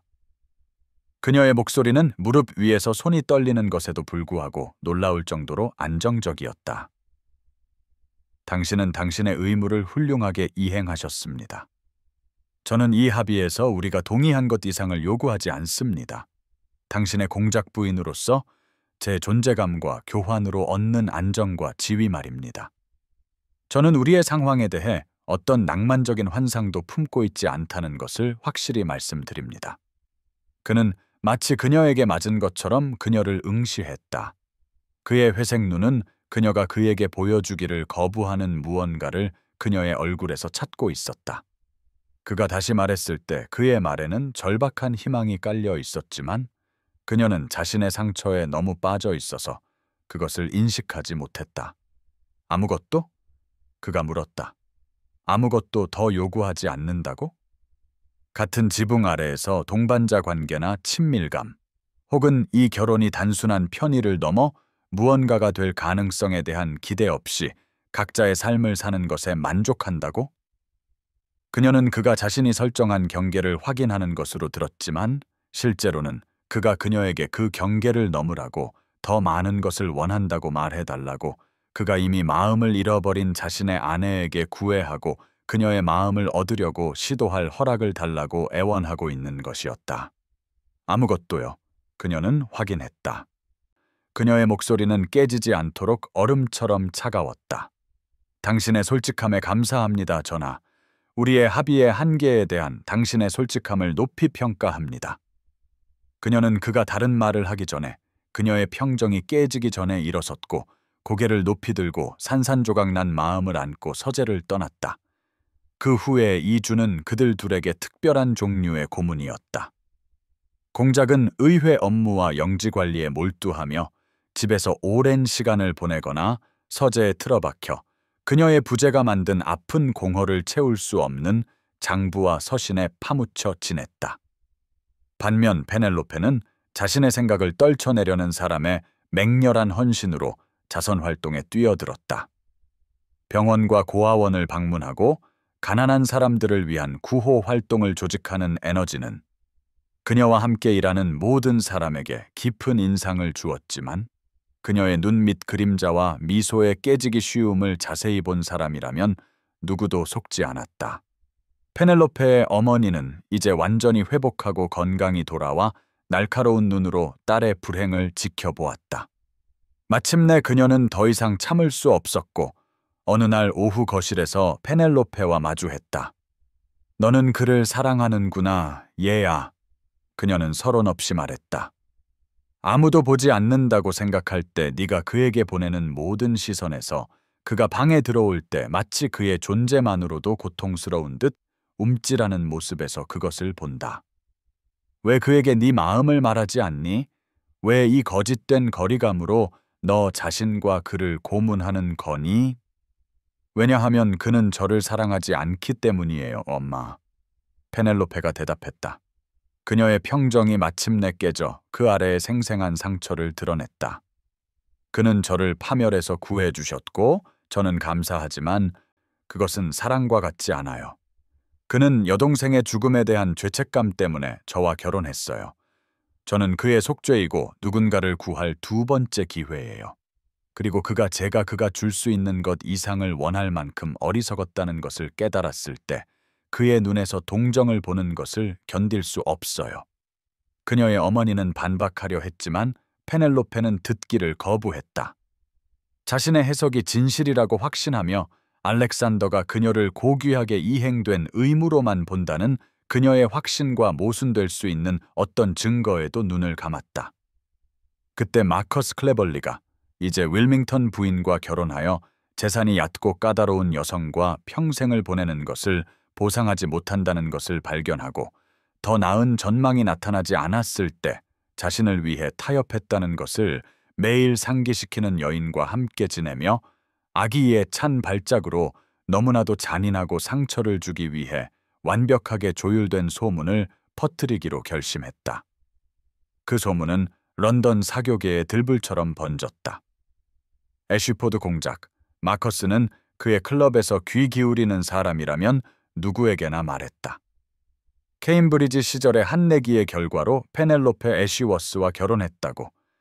런던에서 가장 한심한 노처녀를 구출하여 공작 부인으로 격상시키는 것을 귀족의 권력과 기발함의 궁극적인 증거로 삼는 친구들 사이의 도전이었다. 하이드파크에서의 그 모든 극적인 장면은 편리한 폭풍우와 질주하는 구출을 포함하여 공작 자신이 조작한 것이었다. 불쌍한 애쉬워스 양은 지루한 귀족들이 벌이는 잔인한 게임의 졸에 불과했다. 그 거짓말은 악랄했고 공작의 차가운 계산적인 평판과 그들의 구애와 결혼에 믿기지 않는 속도를 고려할 때 충분히 그럴듯해서 최악을 믿고 싶어 하는 사람들 사이에서 힘을 얻었다. 페넬로페가 공작 부인이 무슨 말이 오가는지 알아야 한다고 생각한 그녀의 재봉사로부터 세 번째로 그 말을 들었을 때 그녀는 모든 것에도 불구하고 키워왔던 마지막 연약한 희망이 마침내 가슴속에서 죽는 것을 느꼈다. 그녀는 공작과 대면하지 않았다. 무슨 의미가 있겠는가? 소문이 사실이라면 그와 대면하는 것은 그에게 끔찍한 진실을 인정하게 하거나 그녀의 감정을 상하지 않게 하기 위해 거짓말을 하게 할 뿐이었다. 그리고 그것이 거짓이라면 그에게 그것을 부인해 달라고 요청하는 것은 그녀가 그의 의견에 얼마나 신경 쓰는지, 그가 죄책감이나 내기, 속죄 이외의 이유로 그녀와 결혼했다고 얼마나 필사적으로 믿고 싶은지를 드러낼 것이다.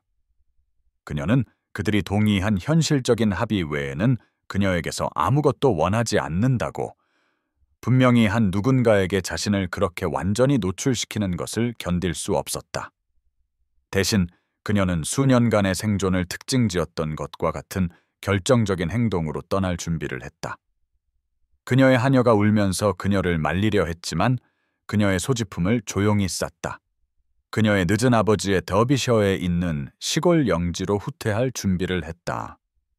그곳은 기술적으로 그녀의 지참금의 일부였고 따라서 공작의 통제하에 있었지만 그녀는 과부 재산으로 주장하여 따로 살 수 있고 그를 의무가 아닌 욕망으로 선택한 누군가와 행복을 찾도록 자유롭게 해줄 수 있다라고 생각했다.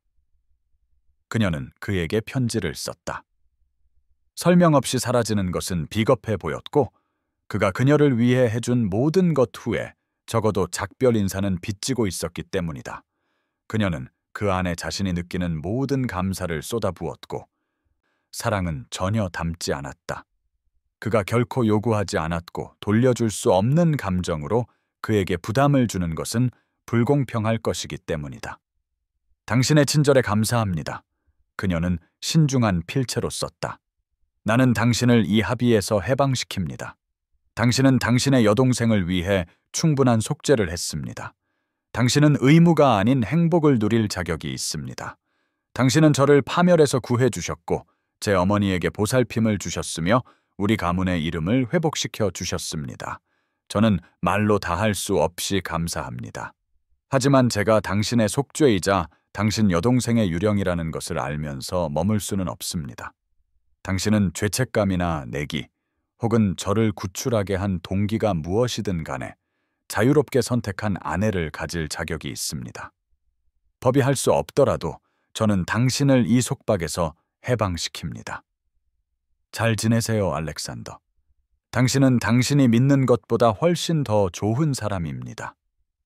존재하지는 않더라도 감사하는 마음으로 페넬로페. 그녀는 그가 찾을 것을 아는 서재의 그의 책상 위에 편지를 남겼다. 그리고 집안이 잠에서 깨기 전 새벽의 잿빛 속에서 그녀는 준비하라고 명령한 마차에 올라탔다. 그녀의 트렁크는 실렸고 그녀의 어머니는 그녀 옆에 자리 잡았다.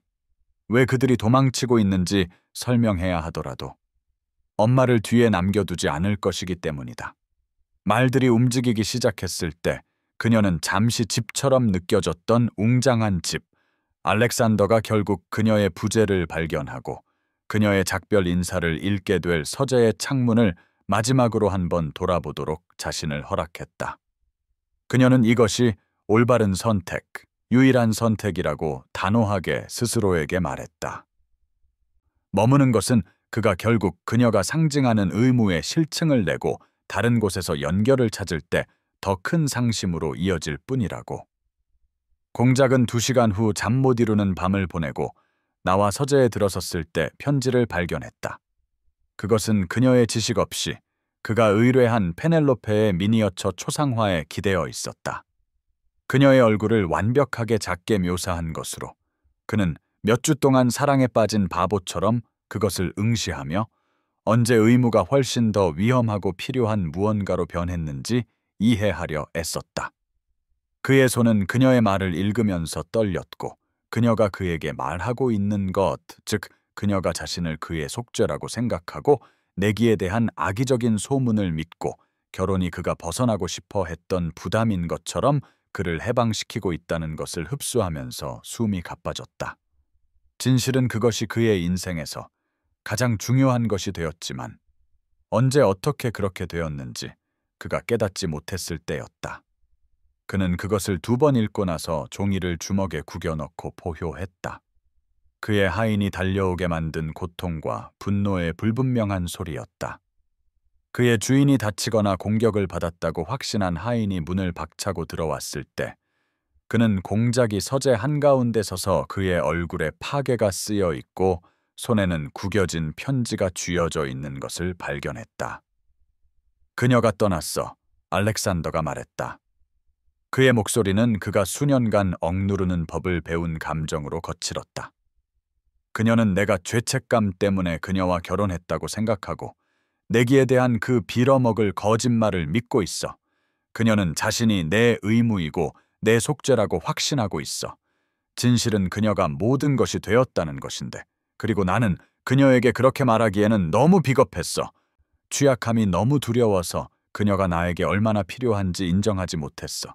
그녀가 나를 필요로 했던 것보다 훨씬 더. 캐서린이 죽기 전부터 공작을 섬겼고 그의 금욕적인 주인이 그렇게 생생한 감정을 드러내는 것을 본 적이 없는 하인은 조용히 공작 부인이 어디로 갔는지 물었다. 알렉산더가 그에게 더비셔라고 말했을 때 그 남자의 주름진 얼굴은 미소일지도 모르는 무언가로 구겨졌다. 그럼 쫓아가십시오, 전하. 그가 간단하게 말했다. 가서 몇 주 전에 말씀하셨어야 할 것을 말씀하십시오. 이 결혼이 그녀가 구해져야 할 처녀가 아니라 사랑받아야 할 여인이라는 것을 깨달은 순간부터 속죄에 관한 것이 아니었다는 것을요. 공작은 캐서린에 대한 그의 슬픔과 그 후의 감정적 폐쇄의 모든 순간을 목격한 이 하인을 보았고 그 노인의 눈에서 이해와 격려를 보았다. 그는 옳았다. 물론이다. 알렉산더는 페넬로페의 작별 편지를 움켜쥐고 가슴속에서 무언가 금이 가는 것을 느끼며 생각했다. 수년간 유지해온 신중한 갑옷이 갈라져 그 아래의 취약한 진실을 드러냈다. 그는 비겁했다. 그는 그들의 현실적인 합의와 자신의 무가치함 뒤에 숨어 자신이 아내와 완전히 그리고 돌이킬 수 없이 사랑에 빠졌다는 무서운 취약함을 인정하는 위험을 무릅쓰기보다는 그는 잃는 것이 너무 두려워서 자신이 가장 원하는 것을 위해 싸우지 못했지만 페넬로페는 하이드파크에서 자신의 존엄을 위해, 무도회에서 자신의 평판을 위해, 그리고 5년의 혹독한 세월 동안 가족의 생존을 위해 싸웠다. 그는 그녀가 자신의 행복과 미래, 그리고 숨쉬는 능력에 절대적으로 필수적인 것 이외의 다른 것이라고 단 한순간이라도, 더 믿게 내버려 두지 않을 것이다. 그는 그녀를 쫓아갈 것이다. 6주 전 그녀를 구하기 위해 빗속을 질주하게 만들었던 것과 같은 결정적인 명확함으로 결심했다. 그는 더비셔로 말을 달려 그가 말하기 너무 두려워했던 모든 진실을 그녀에게 말할 것이다. 그리고 그녀가 그를 거절한다면 적어도 그녀는 그녀가 원하고 소중히 여겨지고 자신의 행복을 포기했던 남자가 빗속에 홀로 서서 용기가 어떤 모습인지 상기시켜주기 전까지는 절대적으로 필요했다는 거짓된 믿음 아래 고통받는 대신 그의 감정의 전체 범위를 알고 그렇게 할 것이다. 공작은 새벽에 페넬로페의 편지를 발견했다. 해가 지평선을 겨우 넘어서고 그의 서재를 회색과 금색으로 물들이며 그의 마음 위로 내려앉는 어둠을 조롱하는 듯 했다. 그는 정확히 3분 동안 충격적인 마비 상태에 앉아 있었다. 그의 마음은 눈이 말해주는 것을 처리하기를 거부했다. 그녀가 떠났다는 것, 자신을 그의 속죄라고 생각한다는 것, 진실이 어떤 소문보다 훨씬 더 복잡하고 무서운데도 내기에 대한 악의적인 거짓말을 믿는다는 것. 그러자 마비는 산산조각 났고 그는 한때 자신을 훌륭한 지휘관으로 만들었던 군사적 정밀함으로 움직였다. 하인에게 즉시 승마복을 준비하라고 소리치고 마구간에 가장 빠른 말을 안장지으라고 고함쳤으며 하인을 보내 공작 부인이 얼마나 전에 떠났는지 어느 길로 갔는지 확인하게 했다. 그리고 그 파괴적인 편지를 발견한 지 15분 만에 그는 검은 종매에 올라타 런던을 벗어나 더비셔를 향해 질주했다. 의심이나 망설임 혹은 이미 너무 늦었을지도 모른다는 두려움의 여지를 허용하지 않는 단 하나의 목표에 집중했다. 그녀 아버지의 시골 영지로 가는 여정은 보통 말을 쉬게 하며 적당한 속도로 4시간이 걸렸지만 알렉산더는 무자비하게 말을 몰았다. 우편 여관에서 2번 말을 갈아타고 2시간 반 만에 힘든 여정을 마쳤다. 그는 흐트러지고 진흙투성이가 되었으며 자신이 어떻게 보이는지는 전혀 신경 쓰지 않았다. 중요한 것은 페넬로페가 자신이 원치 않는 존재라고 더 철저하게 확신하기 전에 그들 사이의 거리가 단순한 말과 절박한 선언으로 메울 수 없을 만큼 커지기 전에 그녀에게 도착하는 것뿐이었다. 그는 장원 뒤의 무성한 정원에서 그녀를 발견했다. 한때 아름다웠던 공간이 가족의 재정적 어려움 동안 그림 같은 쇠락에 빠져 있었다. 무너져가는 돌담 위로 장미가 야생으로 자라고 풀이 다시 차지하기 시작한 길 위로 담쟁이 덩굴이 기어다녔다. 그녀는 값비싼 실크와 세틴이 아닌 아버지의 불명예 이전의 것으로 보이는 낡고 단순한 빛바랜 푸른 모슬린 드레스를 입고 낡은 돌 벤치에 앉아 있었다. 그녀는 공작 부인의 모든 화려함 속에서보다 더 자신다워 보였고 더 현실적이고 현재적이며 그의 지속적인 존재에 절대적으로 필수적이었다. 다시 비가 내리고 있었다. 정원을 그림처럼 만드는 따뜻한 여름 소나기였다. 장미꽃이 펴서 물방울이 미끄러져 내리고 오래된 분수대에서 잔물결을 일으켰다. 그녀가 길 위로 다가오는 말발굽 소리의 천둥 같은 소리를 들었을 때 그녀는 혼란스러운 표정으로 돌아섰고 그 표정은 그를 알아보자 충격으로 변했다. 그가 시야에 들어오자 그녀는 천천히 벤치에서 일어섰다. 그는 그녀의 얼굴에서 하이드파크에서의 그 순간의 메아리를 보았다. 같은 얼어붙은 불신, 이것이 구조인지 아니면 완전히 다른 것인지에 대한 그녀의 눈 속의 같은 질문. 그는 말이 완전히 멈추기 전에 말에서 내렸다. 그의 부츠가 진흙바닥에 철퍽 부딪히며 이미 젖은 승마바지 위로 물을 튀겼다. 그는 목적과 결단, 그리고 가슴 속에서 요동치는 공포를 안고 그녀를 향해 성큼성큼 걸어갔다. 이것이 바로 그 순간이었기 때문이다. 이것이 그가 마침내 자신이 느끼는 모든 것에 대해 솔직해질 때였고, 그녀가 그를 거절한다면 적어도 그녀는 몇 주 동안 그들 자신에게 말해온 부분적인 이야기가 아닌 완전한 진실을 알고 그렇게 할 것이었다. 나는 당신을 사랑하오. 그는 서론 없이, 사과 없이 말했다. 그의 목소리는 힘든 여정과 더 이상 억누르려 하지 않는 감정으로 거칠었다.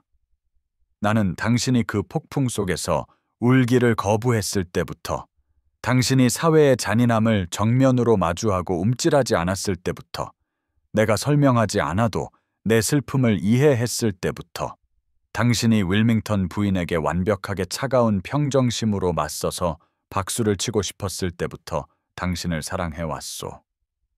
나는 죄책감이나 속죄 때문에 혹은 어떤 빌어먹을 내기 때문에 당신과 결혼한 것이 아니오.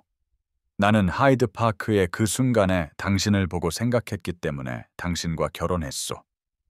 저기 그녀가 있다. 영국에서 나를 이해할 수 있는 유일한 여성. 진정한 힘이 무엇을 의미하는지 알 만큼 충분히 살아남은 사람. 나를 지루하게 하거나 응석바디로 만들거나 혹은 쟁취해야 할 상처럼 대하지 않을 사람이라고. 페넬로페는 그를 응시했다.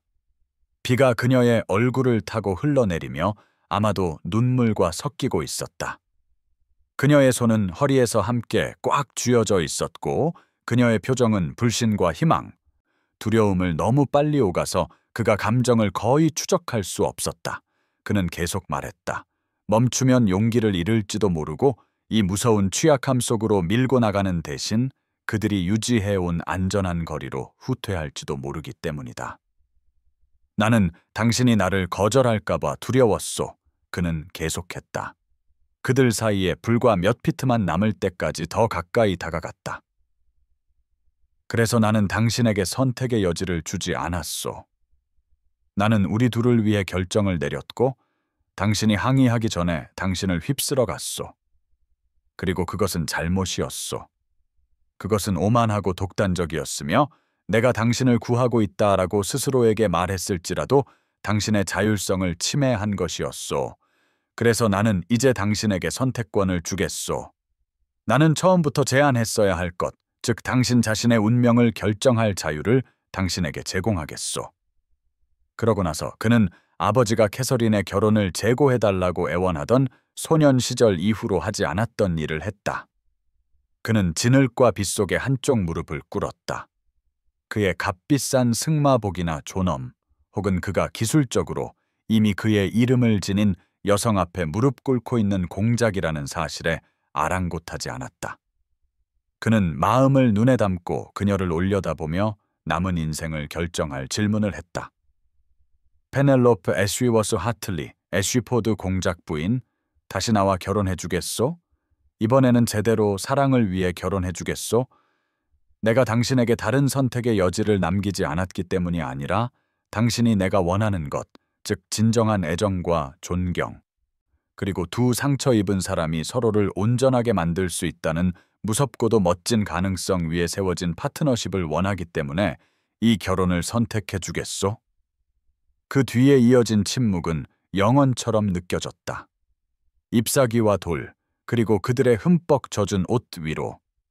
비가 부딪히는 소리만 들리는 동안 페넬로페는 그가 읽을 수 없는 표정으로 그를 내려다보았다. 알렉산더는 그녀가 거절할 수도 있다는 인식에 심장이 갈비뼈에 부딪히는 것을 느꼈다. 너무 늦었다고, 그가 그의 거리감과 가정, 그리고 모든 것이 끔찍하게 잘못되기 전에 그의 감정에 대해 솔직하게 말하지 못한 것으로 그녀를 너무 심하게 상처 입혔다고 말할 수도 있었다. 우리가 서로를 상처 입히면 어떡하죠? 그녀는 마침내 속삭였다. 그녀의 목소리는 빗소리에 거의 들리지 않았다. 이게 잘 안 되면 어떡하죠? 사랑이 우리가 자신을 보호하기 위해 배운 모든 방법을 극복하기에 충분하지 않으면 어떡하죠? 내가 당신을 실망시키거나 당신이 나에게 실증이 나거나 우리가 가졌다고 생각했던 연결이 단지 절망과 근접성, 그리고 우리 시작의 드라마였다는 것을 발견하면 어떡하죠? 그러면 우리는 함께 아파할 것이요. 그는 즉시 대답했다.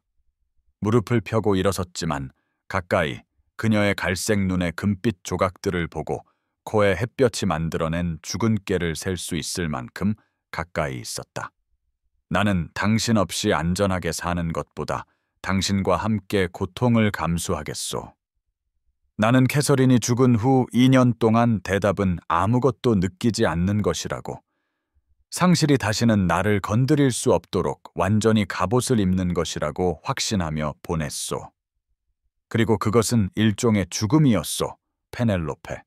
그것은 살지 않고 존재하는 것이었소. 그러다 나는 그 공원에서 당신을 보았고 내 안에서 무언가 깨어났소. 내 여동생과 함께 죽었다고 생각했던 무언가. 무언가를 위해 싸우고 싶은 욕망, 누군가를 아끼고 싶은 욕망, 연결이 상실의 위험을 감수할 가치가 있다고 믿고 싶은 욕망. 그녀는 그때 손을 뻗었다.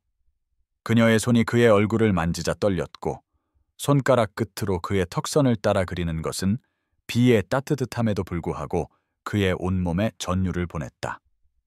그녀가 말했을 때 그녀의 목소리는 눈물과 경이로움, 그리고 믿음의 연약한 시작으로 두꺼웠다. 나도 당신을 사랑해요. 그녀가 말했다. 나는 그것이 너무 두려웠어요. 당신을 사랑하는 것이 나를 파괴할 것이라고 너무 확신했어요. 왜냐하면 당신은 결코 나를 사랑할 수 없을 테니까요. 나는 당신의 속죄이고 누군가를 구할 두 번째 기회일 뿐이었어요. 그리고 당신이 나를 바라볼 때 당신의 눈에서 동정을 보는 것을 견딜 수 없었어요. 이미 의무와 죄책감으로 가득 찬 삶에서 또 다른 의무가 되는 것을 견딜 수 없었어요. 그는 그녀의 손을 그의 얼굴에 대고 잡았다. 그녀의 손바닥에 입술을 눌러 경건하고 절박한 키스를 했다. 그가 뒤로 물러났을 때 그는 그녀가 그의 눈을 똑바로 바라보도록 해서 그가 곧 말할 것의 절대적인 진실을 볼 수 있도록 했다.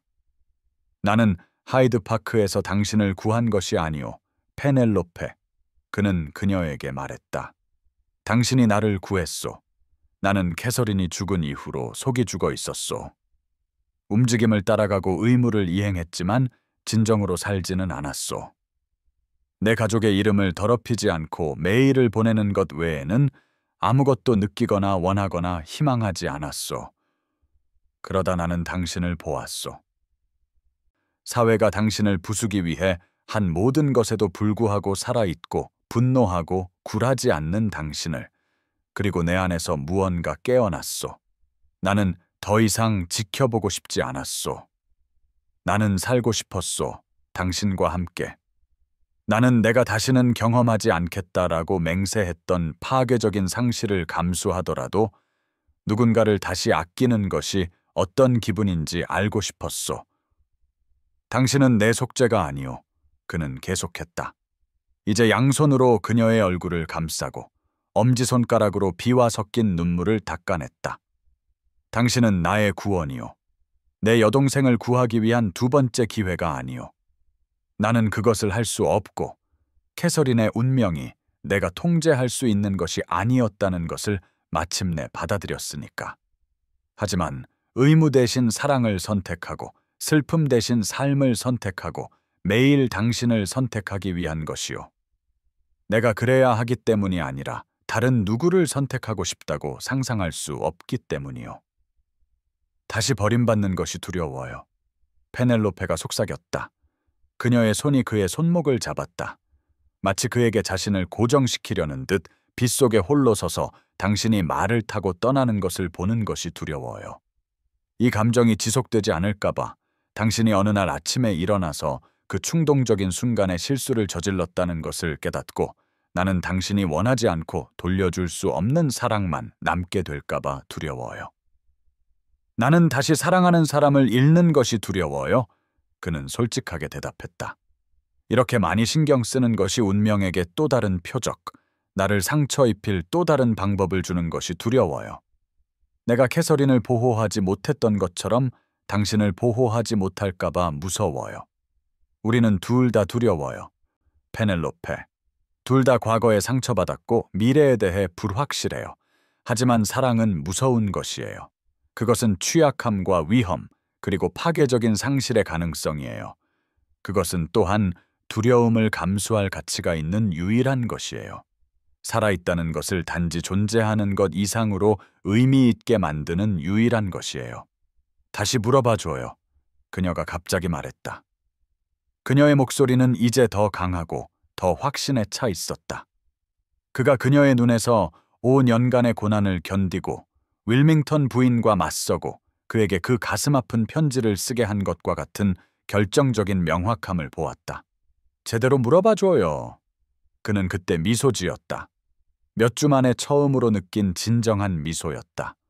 그는 진흙투성이 정원길에 다시 한쪽 무릎을 꿇고 그녀의 손을 잡고 사랑과 희망, 절박한 갈망이 얼굴에 분명히 쓰인 채 그녀를 올려다보았다.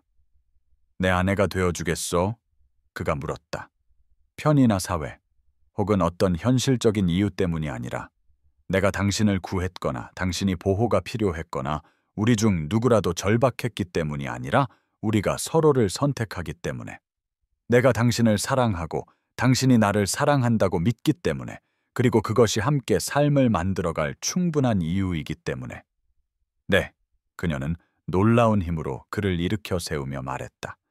네, 당신을 선택해요. 우리를 선택해요. 비록 그것이 나를 두렵게 하지만 사랑을 선택해요. 우리가 서로를 상처 입힐 수 있다는 위험과 취약함, 가능성을 선택해요. 왜냐하면 대안은 당신 없이 사는 것이고 나는 그것을 할 수 없다는 것을 발견했기 때문이에요. 2주 동안 시도해봤는데 고통스러웠어요. 당신은 나에게 필수적인 존재가 되었어요. 알렉산더, 당신은 집이 되었어요. 그는 그때 마침내 절박하게 그녀에게 키스했다. 지난 몇 주간의 모든 감정이 그의 입술이 그녀의 입술에 눌리는 것에 쏟아져 들어갔다. 그녀도 똑같은 열정으로 그에게 키스했고 그녀의 팔은 그의 목을 감쌌고 그의 팔은 그녀의 허리를 감싸 그들 사이에 공간이 없을 정도로 가까이 끌어당겼다. 그들은 빗속에서 세상에 단둘만 있는 것처럼 이 정원과 이 순간, 그리고 그들이 마침내 주장할 용기를 낸 사랑 외에는 아무것도 존재하지 않는 것처럼 키스했다. 마침내 헤어졌을 때 둘 다 거친 숨을 몰아쉬며 바보처럼 웃고 있었다. 페넬로페가 웃으며 말했다. 우리가 이미 결혼했다는 건 알고 계시죠? 그도 웃었다.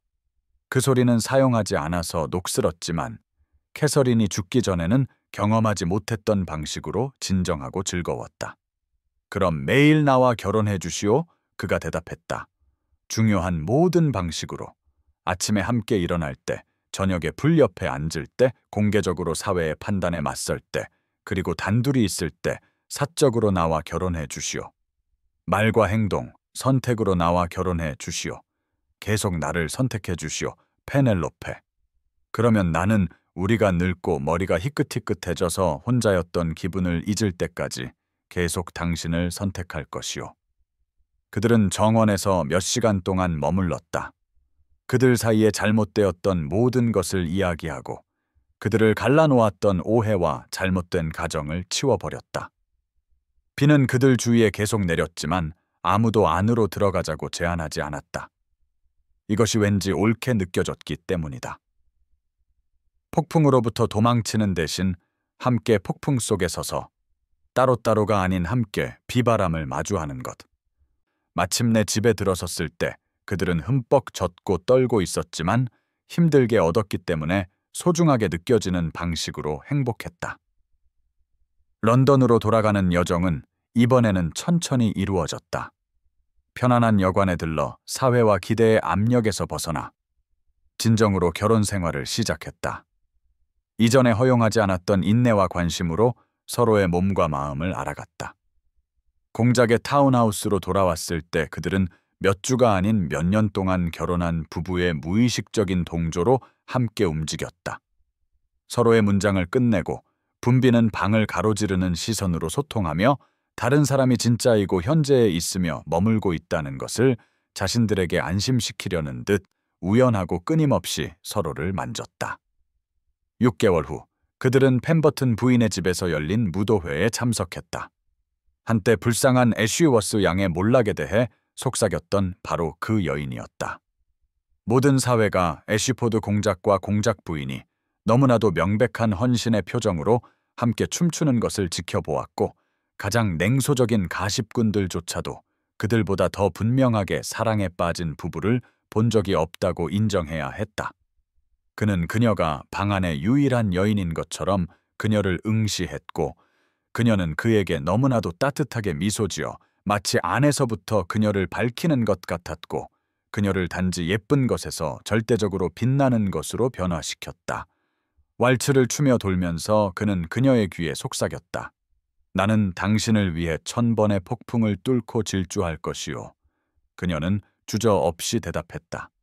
그리고 나는 당신이 돌아올 것을 알기에 모든 폭풍 속에서 기다릴 것이오. 그들은 둘 다 그 진실에 그들이 서로에게서 정확히 필요한 것을 찾았다는 알매 미소 지었다. 구조나 의무, 혹은 편리한 합의가 아니라 사랑과 선택, 그리고 용기가 두려움의 부재가 아니라 그것에도 불구하고 행동하기로 결정하는 것임을 이해하는 누군가와 함께 취약해질 용기 위에 세워진 진정한 파트너십. 사랑하는 청취자 여러분, 이야기는 수많은 사람들을 잠들게 한 익숙하고 따뜻한 목소리로 끝을 맺었습니다. 아마도 여러분은 자신의 폭풍 속에서 뒤처진 느낌을 받았을 것입니다. 세상이 당신 없이 나아가는 동안 홀로 서서 다른 사람들이 피난처를 찾는 동안 당신은 비바람에 노출되어 있었습니다. 하지만 기억하세요. 올바른 사람은 당신을 빗속에 내버려 두지 않을 것입니다. 그들은 당신이 돌아올 가치가 있다고 믿을 때까지 몇 번이고 다시 질주해 올 것입니다. 사랑은 편리하지도 안전하지도 않습니다. 그것은 매일 함께 용감해지기로 혼자 고군분투하는 개인이 아닌 파트너로서 폭풍을 마주하기로 내리는 선택입니다. 오늘 밤 당신의 폭풍이 지나갈 것이고 그렇게 되었을 때 당신은 그것을 견뎌냈기 때문에 더 강해질 것이라는 것을 알며 쉬십시오. 잘 자고 두 번째 기회의 꿈을 꾸십시오. 누군가가 당신을, 진정으로 당신을, 당신이 있는 그대로 보고 머물기로 선택하는 꿈을 꾸십시오. 사랑이 예상치 못한 곳에서 당신을 찾는 것, 구조가 놀라운 출처에서 오는 것, 당신의 삶이 단 한 번의 폭풍우 동안 변모하는 것에 결코 늦지 않았다라는 것을 기억하십시오. 모든 사랑을 담아 이것은 Legends of the Fall입니다. 모든 끝은 또한 시작이며 모든 폭풍은 결국 거쳐 해를 드러낸다는 것을 상기시켜 드립니다. 애쉬포드 공작과 공작 부인은 어려움에 직면하지 않았다는 의미에서가 아니라 그것들을 함께 직면했다는 의미에서 행복하게 살았다. 그들은 다투고 화해했으며 서로에게 도전하고 지지했다. 그들은 지저분하고 현실적이며 처음에 동의했던 안전하고 먼 합의보다 무한히 더 만족스러운 삶을 만들었다. 그리고 비 오는 날에는 때때로 손을 잡고 하이드파크를 거닐며 모든 것이 시작된 장소, 그가 처음으로 그녀가 홀로 굴하지 않고 서 있는 것을 본 곳, 그녀가 처음으로 다른 미래의 가능성을 엿본 곳에서 멈추곤 했다. 그들은 빗속에 함께 서서 사랑이 위험을 감수할 가치가 있다는 것, 취약함이 힘이라는 것, 매일 서로를 선택하는 것이 가장 위대한 모험이라는 것을 배운 두 사람이었다. 그리고 비가 그들 주위에 내릴 때 그들은 미소 짓고 기억하며 그들을 함께하게 한 첫 번째 폭풍과 그 이후로 진정으로 집에 돌아오는 것이 무엇을 의미하는지 가르쳐준 모든 폭풍에 감사했다.